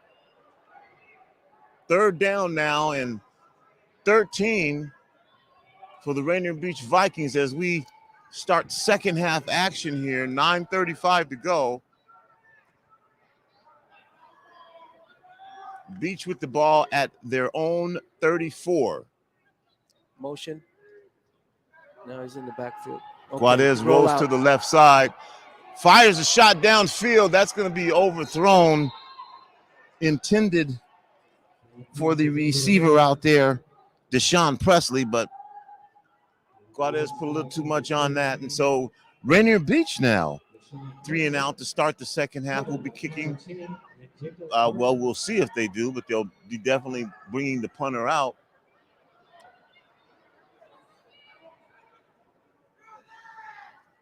Mountain View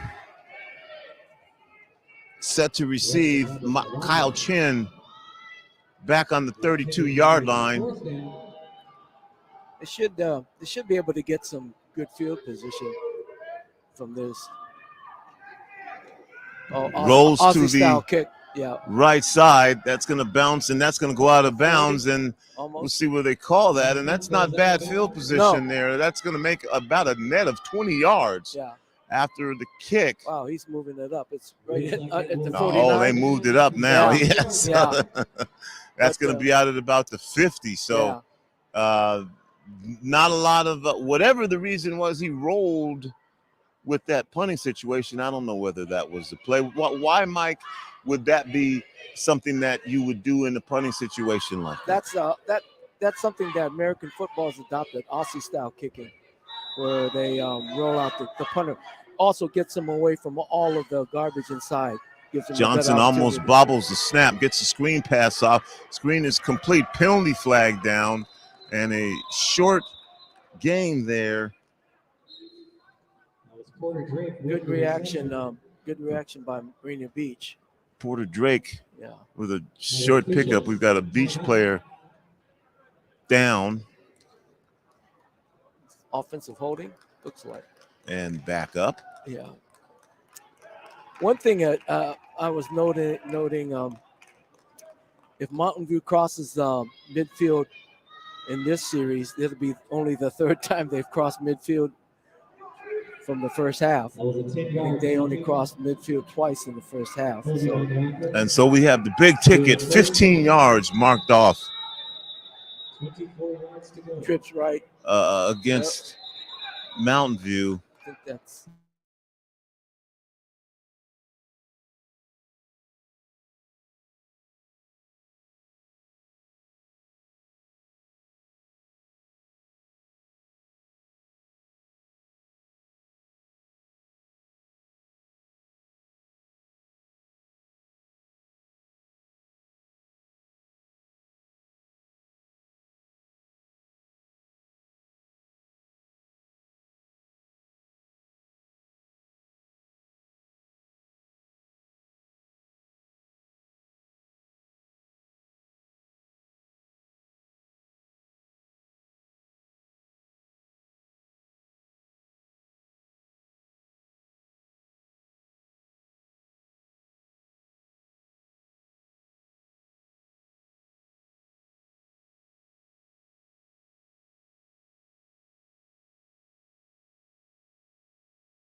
Mike Yasutake, the younger, be that fourth entry into Rainier Beach territory. As I'm saying that, Porter Drake is pulled down probably maybe at the line of scrimmage originally, or they may have knocked him back a couple yards for a loss. It's not necessary in axiom that you have to establish the running game to be a passing team, but it doesn't. If you're not effectively running the ball, you can't do any play action passes, which freezes the linebackers. So what they're reverting to is, like I said, the short outs, crossing routes to try and get the people downfield and open. Johnson rolls out to the right side, looks downfield, avoids rush, doesn't completely get away though, and that'll be a sack for Rainier Beach and a loss of, about 10 yards on that play, and that's going to back Mountain View all the way back to the 48-yard line in Garfield side of the field, or excuse me, Rainier Beach side of the field. Yeah, right. One of the things that Mitch Johnson should look at is tight end curls. Tight end curl is available. The tight end curl is available, but he's not looking for that. Johnson with the snap again, looks downfield. He's going to fire it again. This time the catch is made, I think. It is. Yes, the catch was made by Jacob Martin. Yeah. Jacob Martin beats double coverage, picks that pass out of the air all the way down to the 12-yard line. And Mike, Mountain View has something to work with now. Right. They sent the vertical. I saw them run some crossing routes, and they froze the safety. And that's how he was able to get open down the middle. Handoff inside, over the left side, still on his feet. Pickup of a couple yards, still on his feet. But not a lot there. It wasn't a lot there. Rainier Beach did a good job recovering. Keaton Bolds on the carry there. Timeout, Rainier Beach. And we're going to have a timeout from Rainier Beach, and we're going to go to either Daniel Bellis or commercials, whichever Mr. Bellis has queued up there. Yeah, and I want to do a quick little shout out to our own Rick Dupree, who is checking in, listening in to our broadcast. Slick Rick! Yeah, shout outs to Rick Dupree. Yo. Hello, Rick. Rick Dupree tuning in to the program. You can, he should be returning to the station soon. I believe he's working on a documentary. He is working on a documentary for the Black Panthers. Might be back with us for basketball season. Yeah, he also does a show called Monday Night Sports on the station. However, with this documentary, he is not doing the show currently, but he'll be bringing it back soon, and we're looking forward to his expertise and commentary on that show. And I think his film is debuting at a film festival. We'll have to get Rick to give us more information on that. Yes, Rick says Seattle Black Panthers fight for justice and freedom. Okay. Thank you. Mountain View with the ball, second down, and a try for a quarterback keeper. I think that was a design play, Mike. Yes, it was. It was a quarterback draw. You notice they spread them out. They put receivers left and right, and then he faked like he's dropping back. But Rainier Beach reacted very well, Tripped up in the backfield for a loss. That's going to make it third down. Still possible to get a first down. They got to get down to the 2-yard line. But they have to deal with the 13 before that. Johnson looks downfield, had a man wide open on the side, finds another man, stays on his feet near the first down. So Johnson throws into traffic a little bit, a bit of a dangerous pass, had a man wide open on the right side of the field, but completes the pass, and that kept pass was behind him. That was a nice adjustment by the receiver. Fourth down. Fourth down, Mike. Do you go for it? Looks like they're clearly lining up to go for it. They need a yard for a first down, 4 for a touchdown. Mountain View inside the red zone for the first time. Fourth down, Beach trying to hold. Clock down to 5 seconds. 4, 3, 2, 1. Timeout. And they got the timeout called. And there was a little bit of confusion, and Now's not the time for confusion. Right.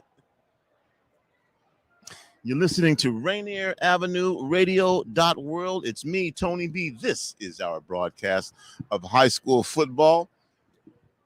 He will. I see a heater down there. Do you see that, Mike? On what side? Right, straight down below us.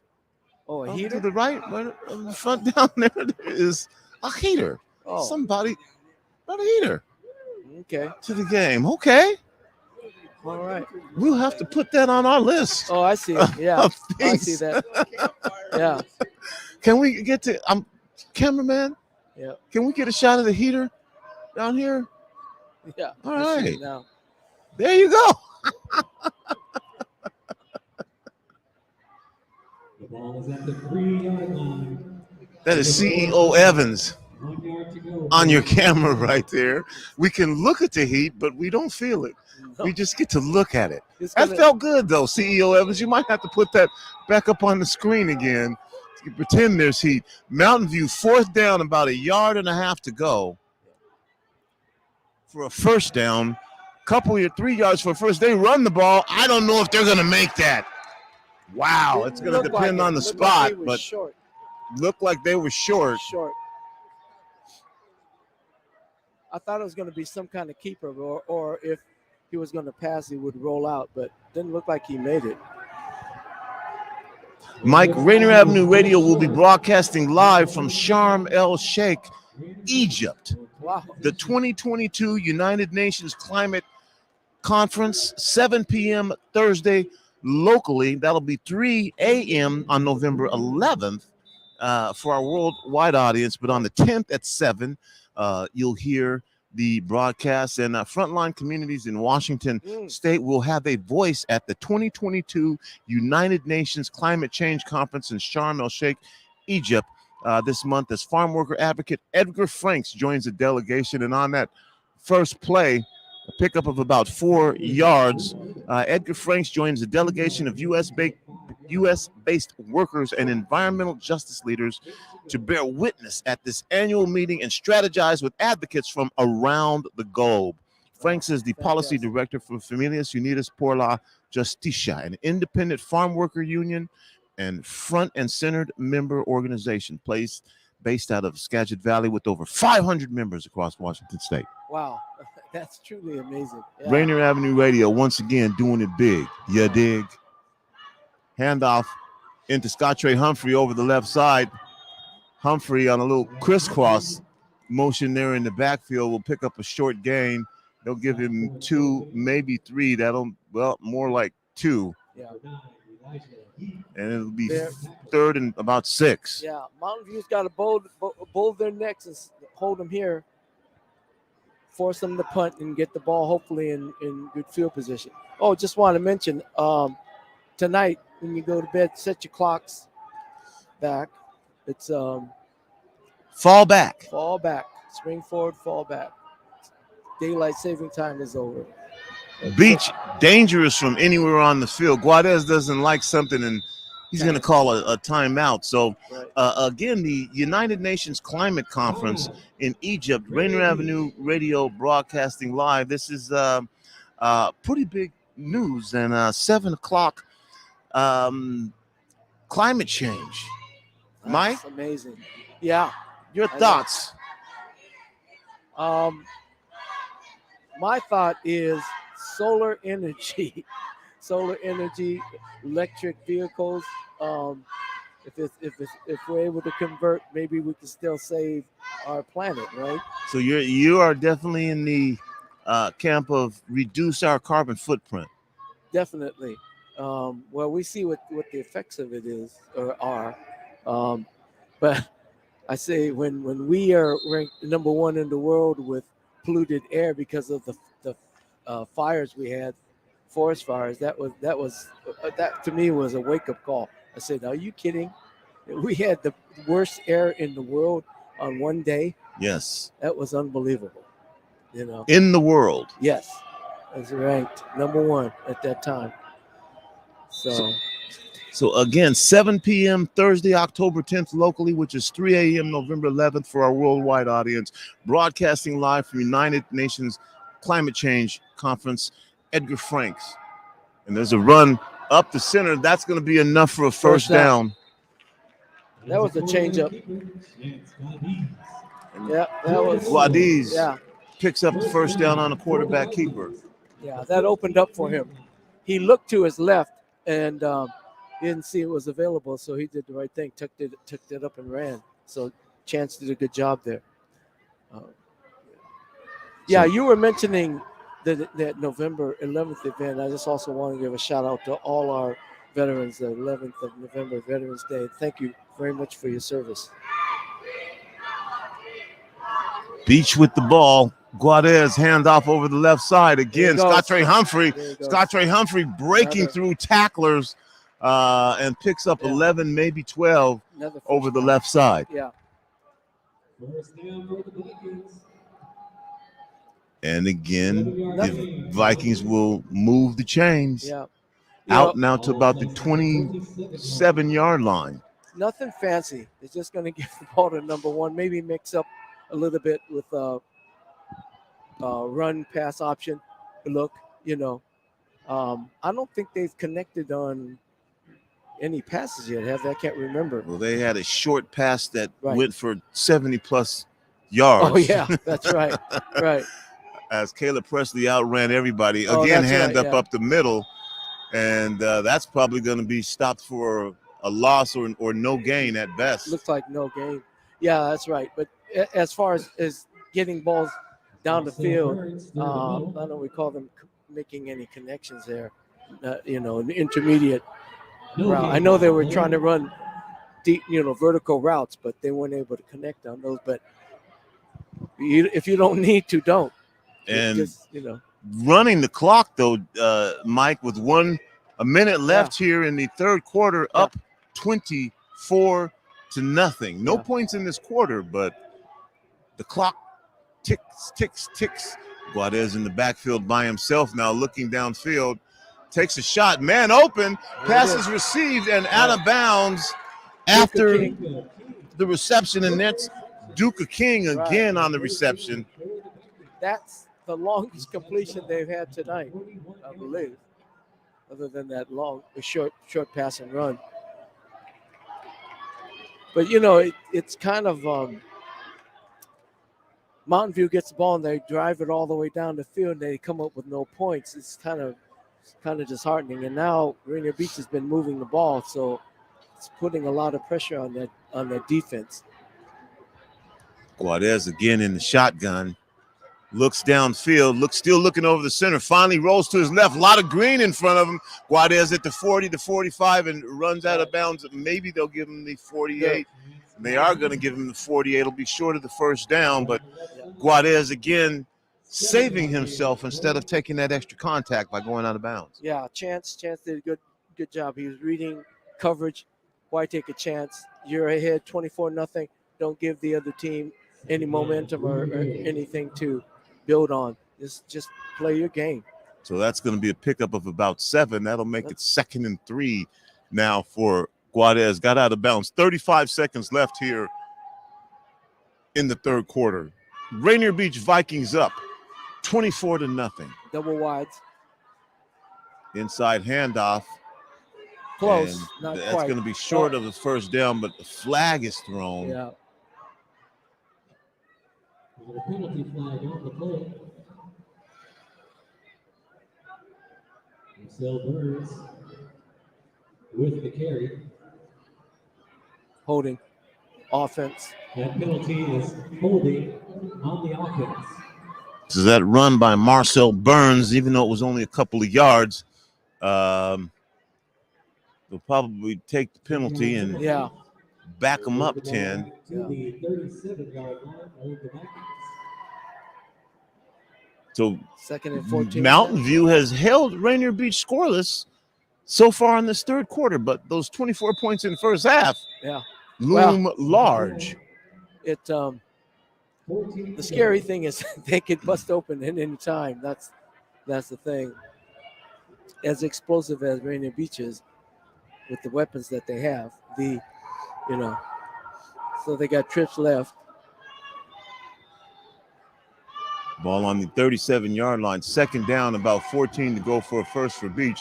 And that pass was actually backwards, but he caught it. We've got a flag down, and Scott Trey Humphrey makes again something. Actually, that was number 0 for the Vikings, and that was Damari King, who made something out of nothing.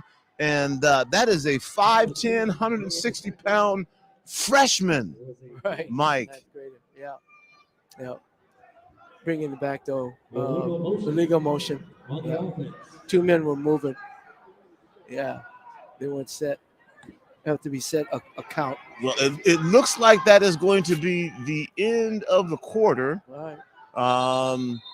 As they're not triple zeros, they've already put 12 up for the next quarter, Mike. So we're going to go to break here at Rainier Avenue Radio.world. We'll be back with your fourth quarter action.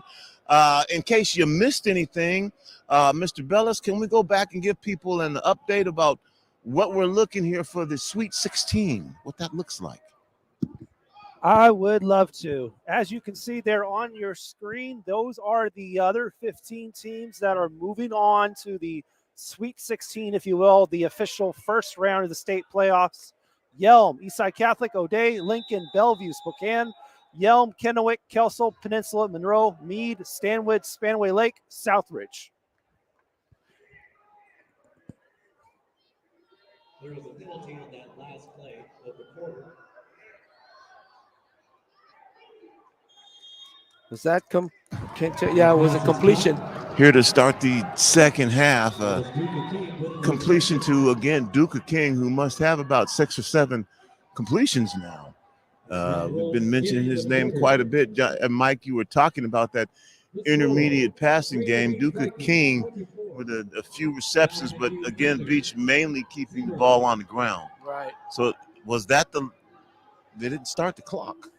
Yeah, that was some confusion. There was 0-0 on the scoreboard. I didn't know if that was a referee untimed down. I don't know why they would have an untimed down. They put 7 seconds up and then they erased it. So I don't know what that was about.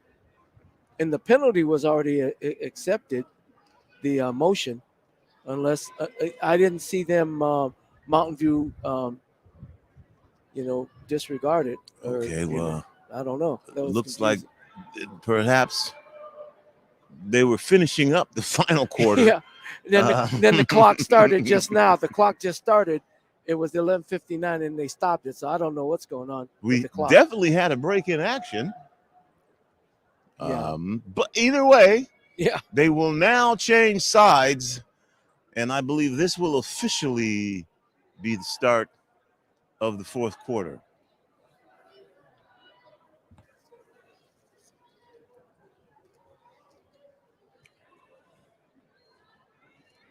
So now, after 3 quarters, the Rainier Beach Vikings with the ball, and they'll finish setting the clock, game clock, and the yard marker. Yeah, they're WIAA State Championship Football, the 9th-ranked Rainier Beach Vikings versus the 24th-ranked Mountain View Thunder.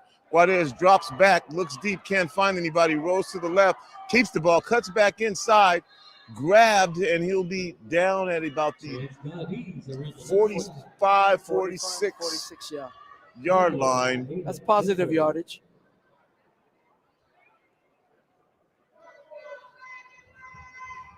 It gives the punter a little bit more room maneuver.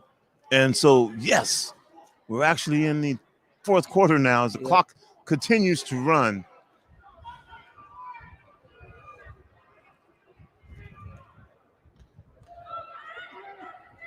Is deep for the Thunder. And again, that rolling, as you call it, Aussie-style kick, this time received and caught, and a big hit. Tackled on the 30, yeah. On the 30 after a pickup of about 5, and so good coverage.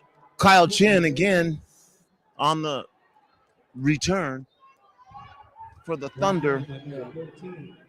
Let's see what Mountain View opens up with. This first play will kind of tell you what their mindset is. Mountain View, last time they had the ball threatened, got the ball down on a long pass and catch. Actually, a nice pass and a nice catch. Right. But then could not convert and put the ball in the end zone, and we are going to have a flag. And that's going to go against Mountain View. False start.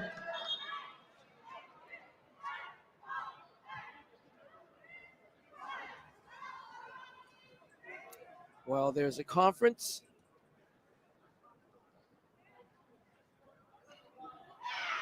No penalty. Nope, they waved it off, Tony. Okay. No penalty. First and 10. So we'll just redo what we did. Deja vu all over again. First and 10 for Mountain View. Look downfield to the right side. Has a man over. There's Kyle Chin. Chin with the pickup. Tries to get the first down with extra effort and shakes a couple people and really close to that first down marker. With the reception. Looks like they're going to give it to him. Looks like they gave it to him. Yeah, first down. First down for the Thunder. 10-yard gain on the play. Jamil Bellifer. Scott Trey Humphrey with the tackle.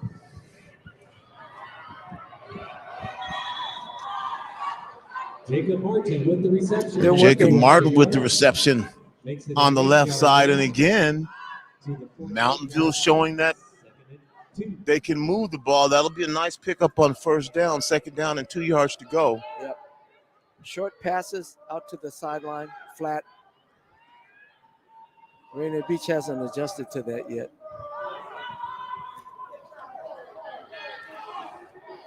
Second and 2 for Mountain View. And again, a short pass complete. Play. A lot of room over there. And going down, he's at the 30, the 25, all the way down to the 20. Had a lot of room in front of him. Nice pass and nice reception there. And Jacob Martin, that was as Mountain View moves the football. Looks like there's a penalty, Tony.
Pass out to the flat or that play action, coming off play action.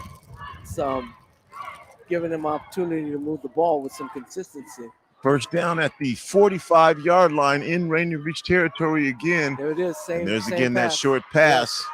And again complete, and again a pickup. If it ain't broke, don't fix it. What they're doing on the left side, they're doing tandem receivers. So the cornerback has to decide, is he going to take the inside receiver or the outside receiver and pass it off to the safety? But what's happening is quarterback is getting rid of the ball so fast they can't react in enough time. So they got a wing right. 2nd and 2 now. Again, drops back. Short passes complete, and Mountain View moving the football. Completion all the way down to the 16. Pickup of about 27 yards. Yeah, they got something going now.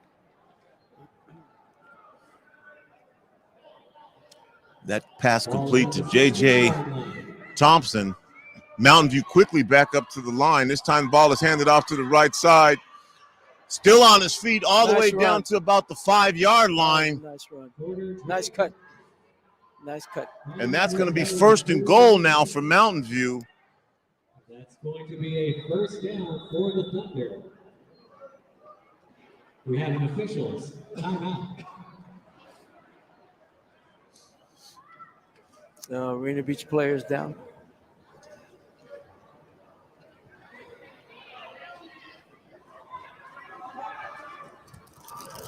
You are listening to Rainier Avenue Radio .world.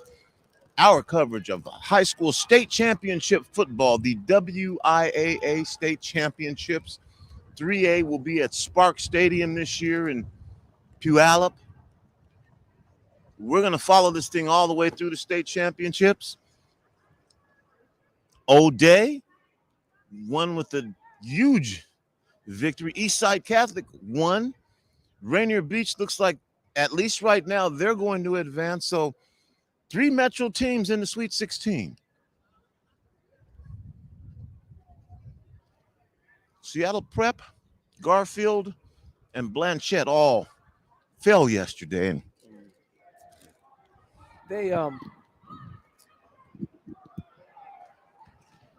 they decided, like I said, Tony, they're looking at that one area where they're bringing the short curl route or the flat, pass out to the flat. That seems to be working for them. Down here, though, because of the end zone constricts the pass patterns you can run, they may be looking to run the ball here. And they're going T formation under center. There 1st and goal, handoff over the right side. Nothing really doing, but still pushing forward. Beach there, though. Got a couple. Porter Drake picks up near yard. They're calling it a 2-yard pickup, so almost at the 3, they're saying. Yeah. 3rd or 2nd and goal from the 3. Quickly to the line again. Passing this time. This pass might be caught in the backfield. Gets away, fires a pass. Almost intercepted. No, incomplete. Dangerous pass there. It's going to be 3rd down. He was throwing under duress, extreme duress. Mitch Johnson, quarterback, the senior, 6'2", from Mountain View, was being harassed. That's putting it mildly. Anywhere else it would have been called a mugging. But yeah, now this is a passing formation. Johnson again fires a pass over the middle. That one's going to be incomplete as well. They got to go for this. They can't settle for a field goal. Well, 4th down now, and again, Rainier Beach's defense looking to keep Mountain View out of the end zone. Mountain View threatening for the 2nd time in the red zone this game. Watch a crossing route, some kind of crossing route. Back again in passing formation. Yeah. Sees some opening on the right side. Instead tries to go back to the left side. Fires a pass that is picked off. Intercepted. Got some room in front of him at the 20, at the 30, at the 40, at the 50. Breaks over to the right side. Flag is down. That interception is returned all the way to the 32, 33-yard line. That was a good read by, I didn't get his number 22, 21. 23, Marcel Burns. Yeah, good job of reading that play. Play broke down for Mountain View, and it was a scramble, but the good thing, credit Rainier Beach secondary for locking on the receivers. And Marcel Burns says, no, I'm not going to down this in the end zone. I see a little daylight in front of me. Yeah. And again, outran players, finally looking to get the angle and track down, at least right now at about the 36-yard line. We'll see what the flag is about. Rainier Beach, again, thwarts Mountain View's attempt to put points in the end zone. Yeah, give some kudos and credit to Mitch Johnson. He played that perfectly. He didn't let the runner cut and change direction. He stayed with him, was able to make the tackle on him. But I guess if you throw the interception, you should make the tackle, right, Tony? If you create the turnover, you should make amends some kind of way. But he did. That was a good play on his part. So we're going to back that up now. They'll place the ball at the 50 for Rainier Beach. Moves the ball back to the 50-yard line. It'll be first down for the Vikings. Beach offense back on the field. 7:04 here left to go in the game. The Rainier Beach Vikings up 24-0. Rainier Avenue Radio.world on your broadcast. It's me, Tony B, your play-by-play, and on your color commentary and analysis, Yasutake the Younger, Mike Yasutake. It's your second half action here. Guadez throws to the right side. That was a timing play for Duke King, but the timing was off. It was a man running vertical up the seam, right-hand side. I think that's Ray Ballard. He was open, but Duke King hadn't even turned around to look for the ball yet. Right, the ball was thrown, but the split in Ray Ballard, he was wide open up the sideline. 2nd and 10 now for Beach at the 50. His motion. They give it to second man. Scott Trey Humphrey. Humphrey around the right side. Humphrey picks up the first down. Oh my gosh. Still on his feet. Scott Trey Humphrey at the 10, the 5, touchdown. Why can they not wrap this young man up? Scott Trey Humphrey refuses to go down. That looked like the classic give you a leg and take it away, but when he takes it away, he's 10 yards down the field. Scott Trey Humphrey, 50 yards on the run and takes it all the way to the house. Touchdown, Rainier Beach Vikings. Well, like you thought, we thought he was pinned to the sideline, using the sideline as another defender. But for some kind of way, he was able to shake that. Like you said, gave them a leg and took it away and then accelerated. And he accelerates very quick. In a short amount of space, he accelerates very quickly. So like you said, Tony, and like my brother was saying, you have to wrap him up. You have to wrap him up. You just can't butt block him and slow him down. You have to wrap him up. As the snap is a little high, the hold is down, the kick is up, and looks good. The referees affirm that. Yeah. And so Rainier Beach up now 31-0 with 6:45 left to go here in the game. It is the Rainier Beach Vikings. And Mike, Rainier Beach looks like they've done everything that Rainier Beach wanted to do. Yeah, pretty much. Well, part of it is that Mountain View hasn't made them change anything. You know, Mountain View hasn't done anything to make them change, or alter. There's a little bit of confusion again on the field. We don't know what's going on here, but Mountain View has been able to drive the ball. They've had some good opportunities, Tony, but you know, when you get down to the goal line and the other opponent's end of the field and you can't score, that has to wear on you. That just has to take the wind out of your sails. I'm sorry, you know. And these kids are playing hard. Mountain View is playing hard. You know, they have a lot of pride. It's just that when you get down and you can't score, it's pretty tough. And actually, those are the first points, Mike, of the second half. Okay. But if you look at the time of possession, even though Mountain View's probably had the ball, possession-wise, many more minutes, but they can't put any points on the board. And look at Rainier Beach, first couple of series, and boom, they score. I mean, that's why they're so dangerous. They're so explosive. Yeah. And the Hawk decides to spread its wings. Yeah. Yep. And swoop down over Memorial Stadium. We catch a little wind here. Yeah. That is not respecting my coat. I would say, Mike, it's disrespecting my coat. Okay. Yeah, okay. I'm getting a little bit that too. I would hope that maybe next series for Rainier Beach, they take Humphrey out, give him a break. He doesn't need to prove anything else. They look like they've got this game pretty much under control. At least that's what I would like to see, that they give him an opportunity to not get hurt.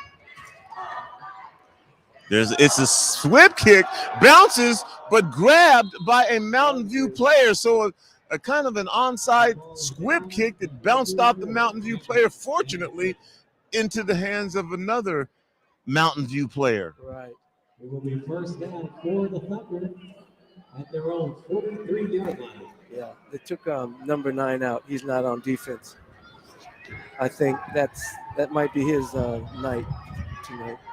I saw him on the kickoff team, though. He's on the kickoff team. So good heads-up play there by Cameron Magnuson. Stop that from being more of a disaster. We've got a flag on the field before we get started here. And false start again. Yeah.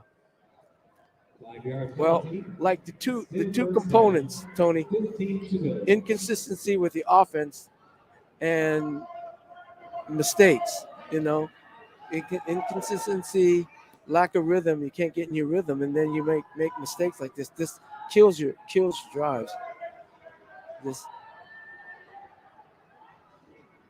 Mountain View with the little screen high. Yeah, same play. But this time, Rainier Beach. Yeah, reacted very well. Cornerback came up and squeezed that play. So Jacob Martin with a few receptions now on that same particular play, but read well. Got the reception, but no additional yardage this time. Right. As a matter of fact, might have lost a couple yards. Yeah, right. Second and about 17 yards to go for a first down for Mountain View. Looks back, fires the pass downfield. Again, a wide open player. Probably should have caught that ball, but again, just a little high for Akili Kamau, but wide open down the middle. Just as Mitch Johnson, the quarterback, was releasing, he was getting hit, and that might have affected his accuracy. Probably did, because he overthrew him, but yeah. Now they're going trips right. A little different formation, single back. Third down and 17. Mitch Johnson gets the snap, looks to the right side, looks left, dumps a short pass off of there. A pickup to Porter. Porter Drake with the reception.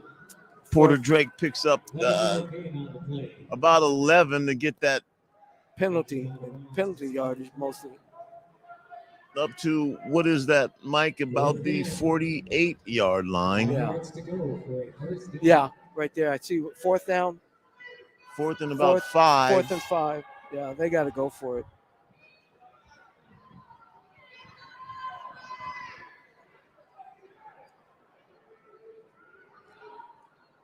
Watch. Nope. Fakes the pass, and oh boy, all kind of problems now. Oh my gosh. For Mitch Johnson. That's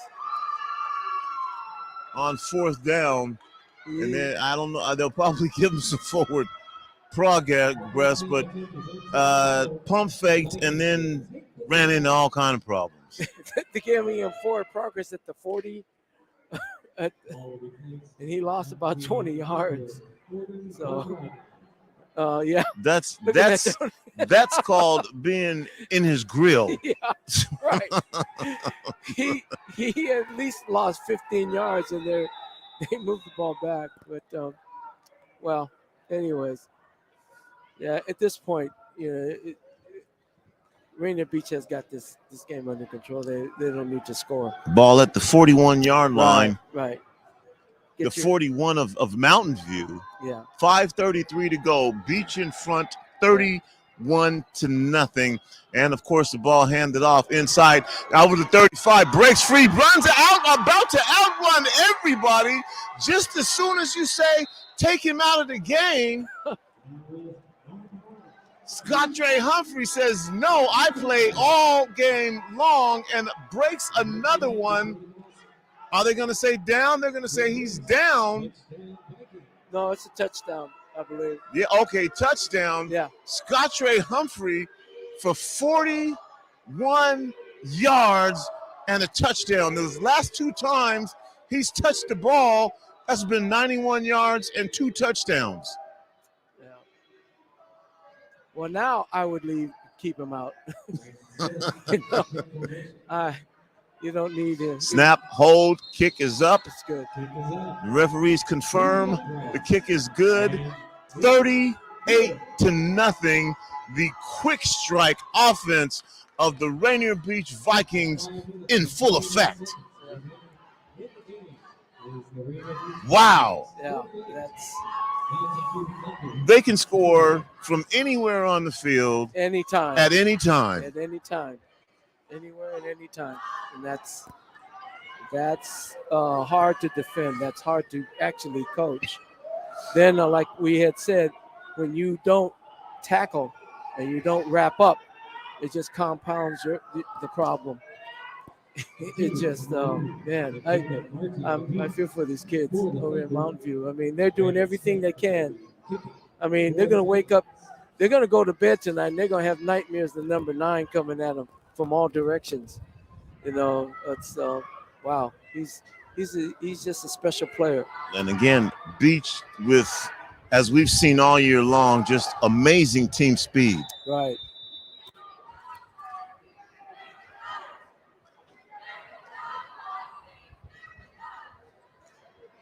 And the kick, again, a squibber, bounces, picked up at about the 28, hit at the 30, knocked back, but not wrapped up, over to the 35, to 40, 45, out to the 46-yard line. So a nice return there for Kyle Chin. Meadowview and Kyle Chin, Mountain View and Kyle Chin.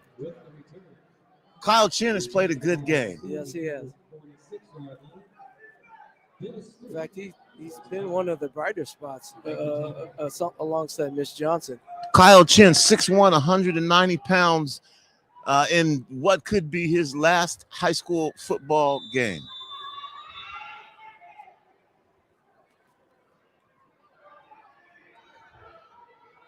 This time Johnson under center. No, he's down. Have my balls fumbled, but they're going to call that down. Keaton Bolds. Yeah.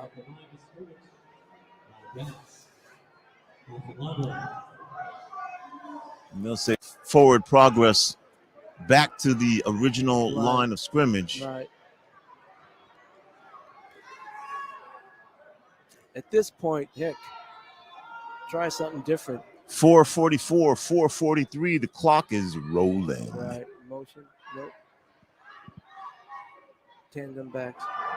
And the handoff to number 7 over the left side. A little room and then thumped by number 13 of Rainier Beach. Yeah. Xavier Watkins with the hit. That was straight up. And Xavier Watkins, who's also a running back but plays DB. And again, this is a 5'10" freshman hitting like a wall of bricks. Third down now and 7 to go. There's a deep pass. That one is knocked away, double covered down there. Hit him on the helmet. It looked like the ball hit the Rainier Beach defender on the helmet. Mitch Johnson going for all the money again. Yeah. Well, you know,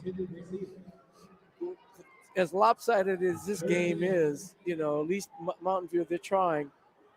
They're trying. Fourth down on their own 49-yard line, Right. about 6.5 yards to go for a first down.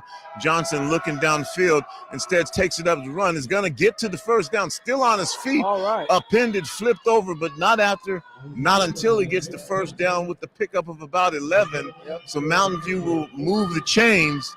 3:48 here left to go in the game, down 38-0, but trying to put some points on the board. Yep. They're trying to move, and I give that young man Mitch Johnson a lot of credit. He's doing everything he can to help his team. Johnson with the snap again, looks downfield, finds an open receiver for a short pass. It's incomplete. It's going to hit the ground. And you mentioned it, Mike. Pressure there as that pass to J.J. Thompson fell aimlessly to the turf. Yeah. Well, at this point, they can't. Maybe they can mix in a run here and there, but right now they've got to pass. They've got to move the ball, and the way they're going to do it is passing. So second down now for the Mountain View Thunder, trailing 38-0. 3:26 here to go in the game. Rainier Avenue Radio.world. Back to pass. Finds an open receiver out to the 7. Gets out of bounds, to the 22. Number 7 to the 20, and J.J. Thompson on the reception there. Yeah. Well, like you were saying earlier in the first half, the receivers are open, and that was a crossing route. So they're open. They're available. It's just a matter of does he have time to get the ball to him? And Johnson that time was on the money. Johnson again, little sideline throw. Flag is in the air. Pass tipped. That penalty is encroachment on the defense. Offside. Encroachment on the defense. So that'll be a free 5 yards for Mountain View and still be first down. So again, Mountain View in the red zone with the ball at the 16-yard line. Right. Third time in the red zone for Mountain View. No points on the board for Mountain View. But they got down early, Mike, and instead of going for field goals, they were trying to take it to the house. Right. Johnson with protection, looks to the right side. Screen is set up. Nice play. Porter with the Good ball. play. Porter down to about the 6-yard line. Porter Drake for the Mountain View Thunder. And Mike, deja vu all over again. We've seen this before. Right. Mountain View down in that territory. Again, a set of fresh downs for Mountain View. We've got a timeout on the field. Rainier Beach has no timeouts. Mountain View has 2. No, they're not going to, no timeout, so we'll get the clock started. Here we go again. Mountain View threatening again. Mitch Johnson in the shotgun. Keeper. Mitch Johnson on the keeper. Mitch Johnson and about 5 Rainier Beach Vikings surround Mitch. At least 5. At least 5.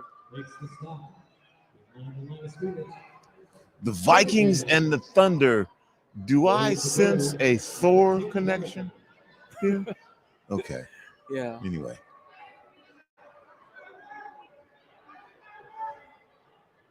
Mitch Johnson now with the ball back at about the 10-yard line. 2nd and goal.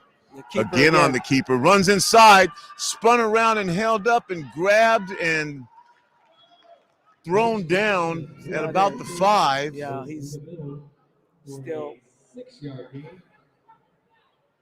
Ball is at the 4-yard line. 4-yard line. Third and goal again for Mountain View.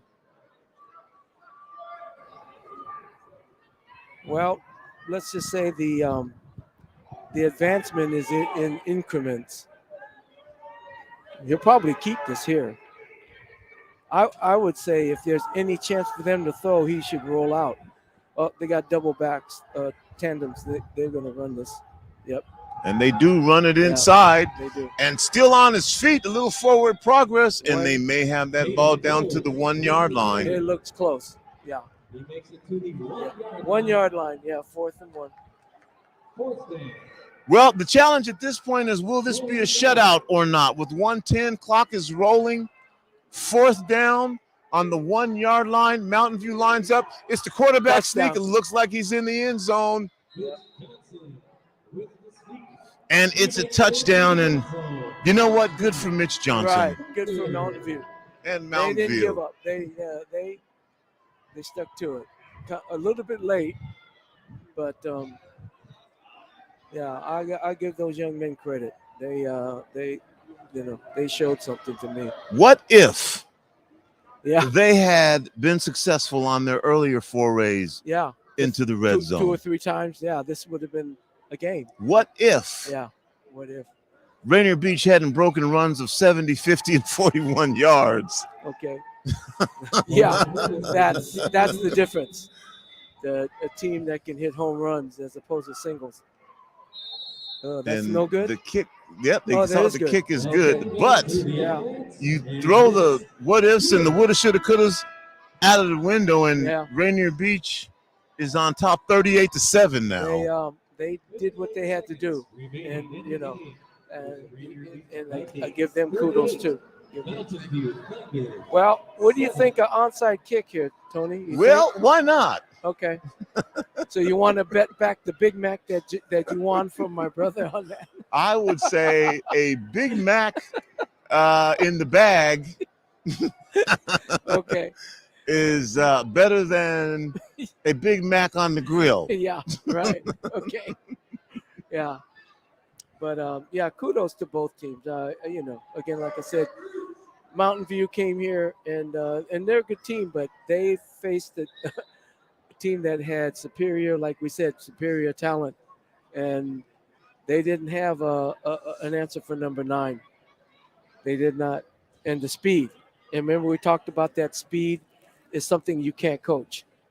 You really can't. And just the fundamentals wrapping up. And then, like we said, they couldn't get in rhythm. And then when they did, penalties hurt them. So it wasn't a good night for them. We've been saying all year, though, with Scott Trey Humphrey, you got to wrap him up. Oh, yes. Yeah, you do. And pursuit and gang tackle. One guy's not going to bring him down, usually. And there's a kick. It's a kick downfield. All right. And caught at the 18-yard line up to the 20-25, still on his feet at the 35-yard line for Beach in 49, 48, 47. The clock's continuing to run. They normally stop the clock here, but they're letting the clock run. 40 seconds now left in the game. Rainier Beach on top, 38-7. Rainier Beach's offense out on the field. That was probably the last game. They finally stopped the clock with 35 seconds left to go. I don't understand why they ran those seconds off, but it's not going to make any difference. Yasutake the Elder apparently was right at halftime. Oh? When he called it over. Oh. Yeah, it's they again, Mountain View, they're not a bad team. There we go. And again, what they call the best formation in football if you're on offense, the victory formation. Yeah, for sure. Oh, they did reset the clock, so the clock is back up again, but still running. I think they'll have to run one additional play. So they'll let this run down. And Rainier Beach, the Vikings, the Beach Boys will advance to the Sweet 16. Wow, that's great.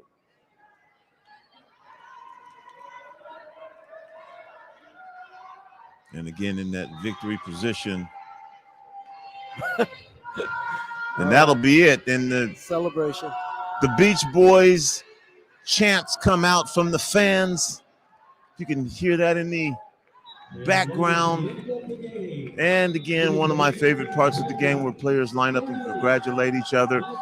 000 is on the clock now, Mike. The final score, the Rainier Beach Vikings 38, the Mountain View Thunder 7. Rainier Beach will advance to the next round along with Eastside Catholic and O'Day. 3 representatives remain. from the Metro League. Mike, before we go, any final words? No, it was what we expected, though. I think we knew that. Mountain View, again, like I said, probably didn't play their best game, and I know they're going to go back disappointed, but they have some players. They have a nice future.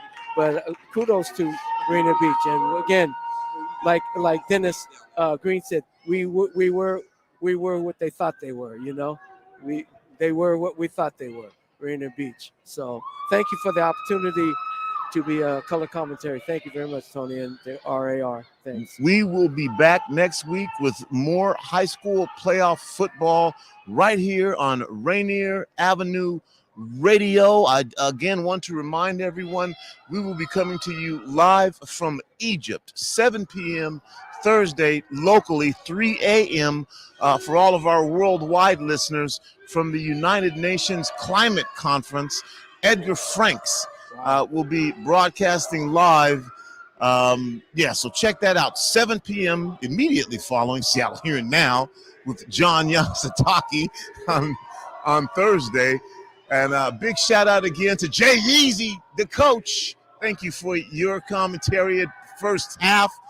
Yasataki the younger. Mike, great job again. Thank you. Daniel Bellis on production. And thanks, Daniel.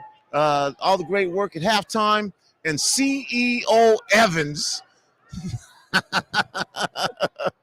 on the camera. Rainier Avenue Radio crew, that's it. That's all the time we have. That's going to do it. We will see you next time for football under the lights. Take it easy.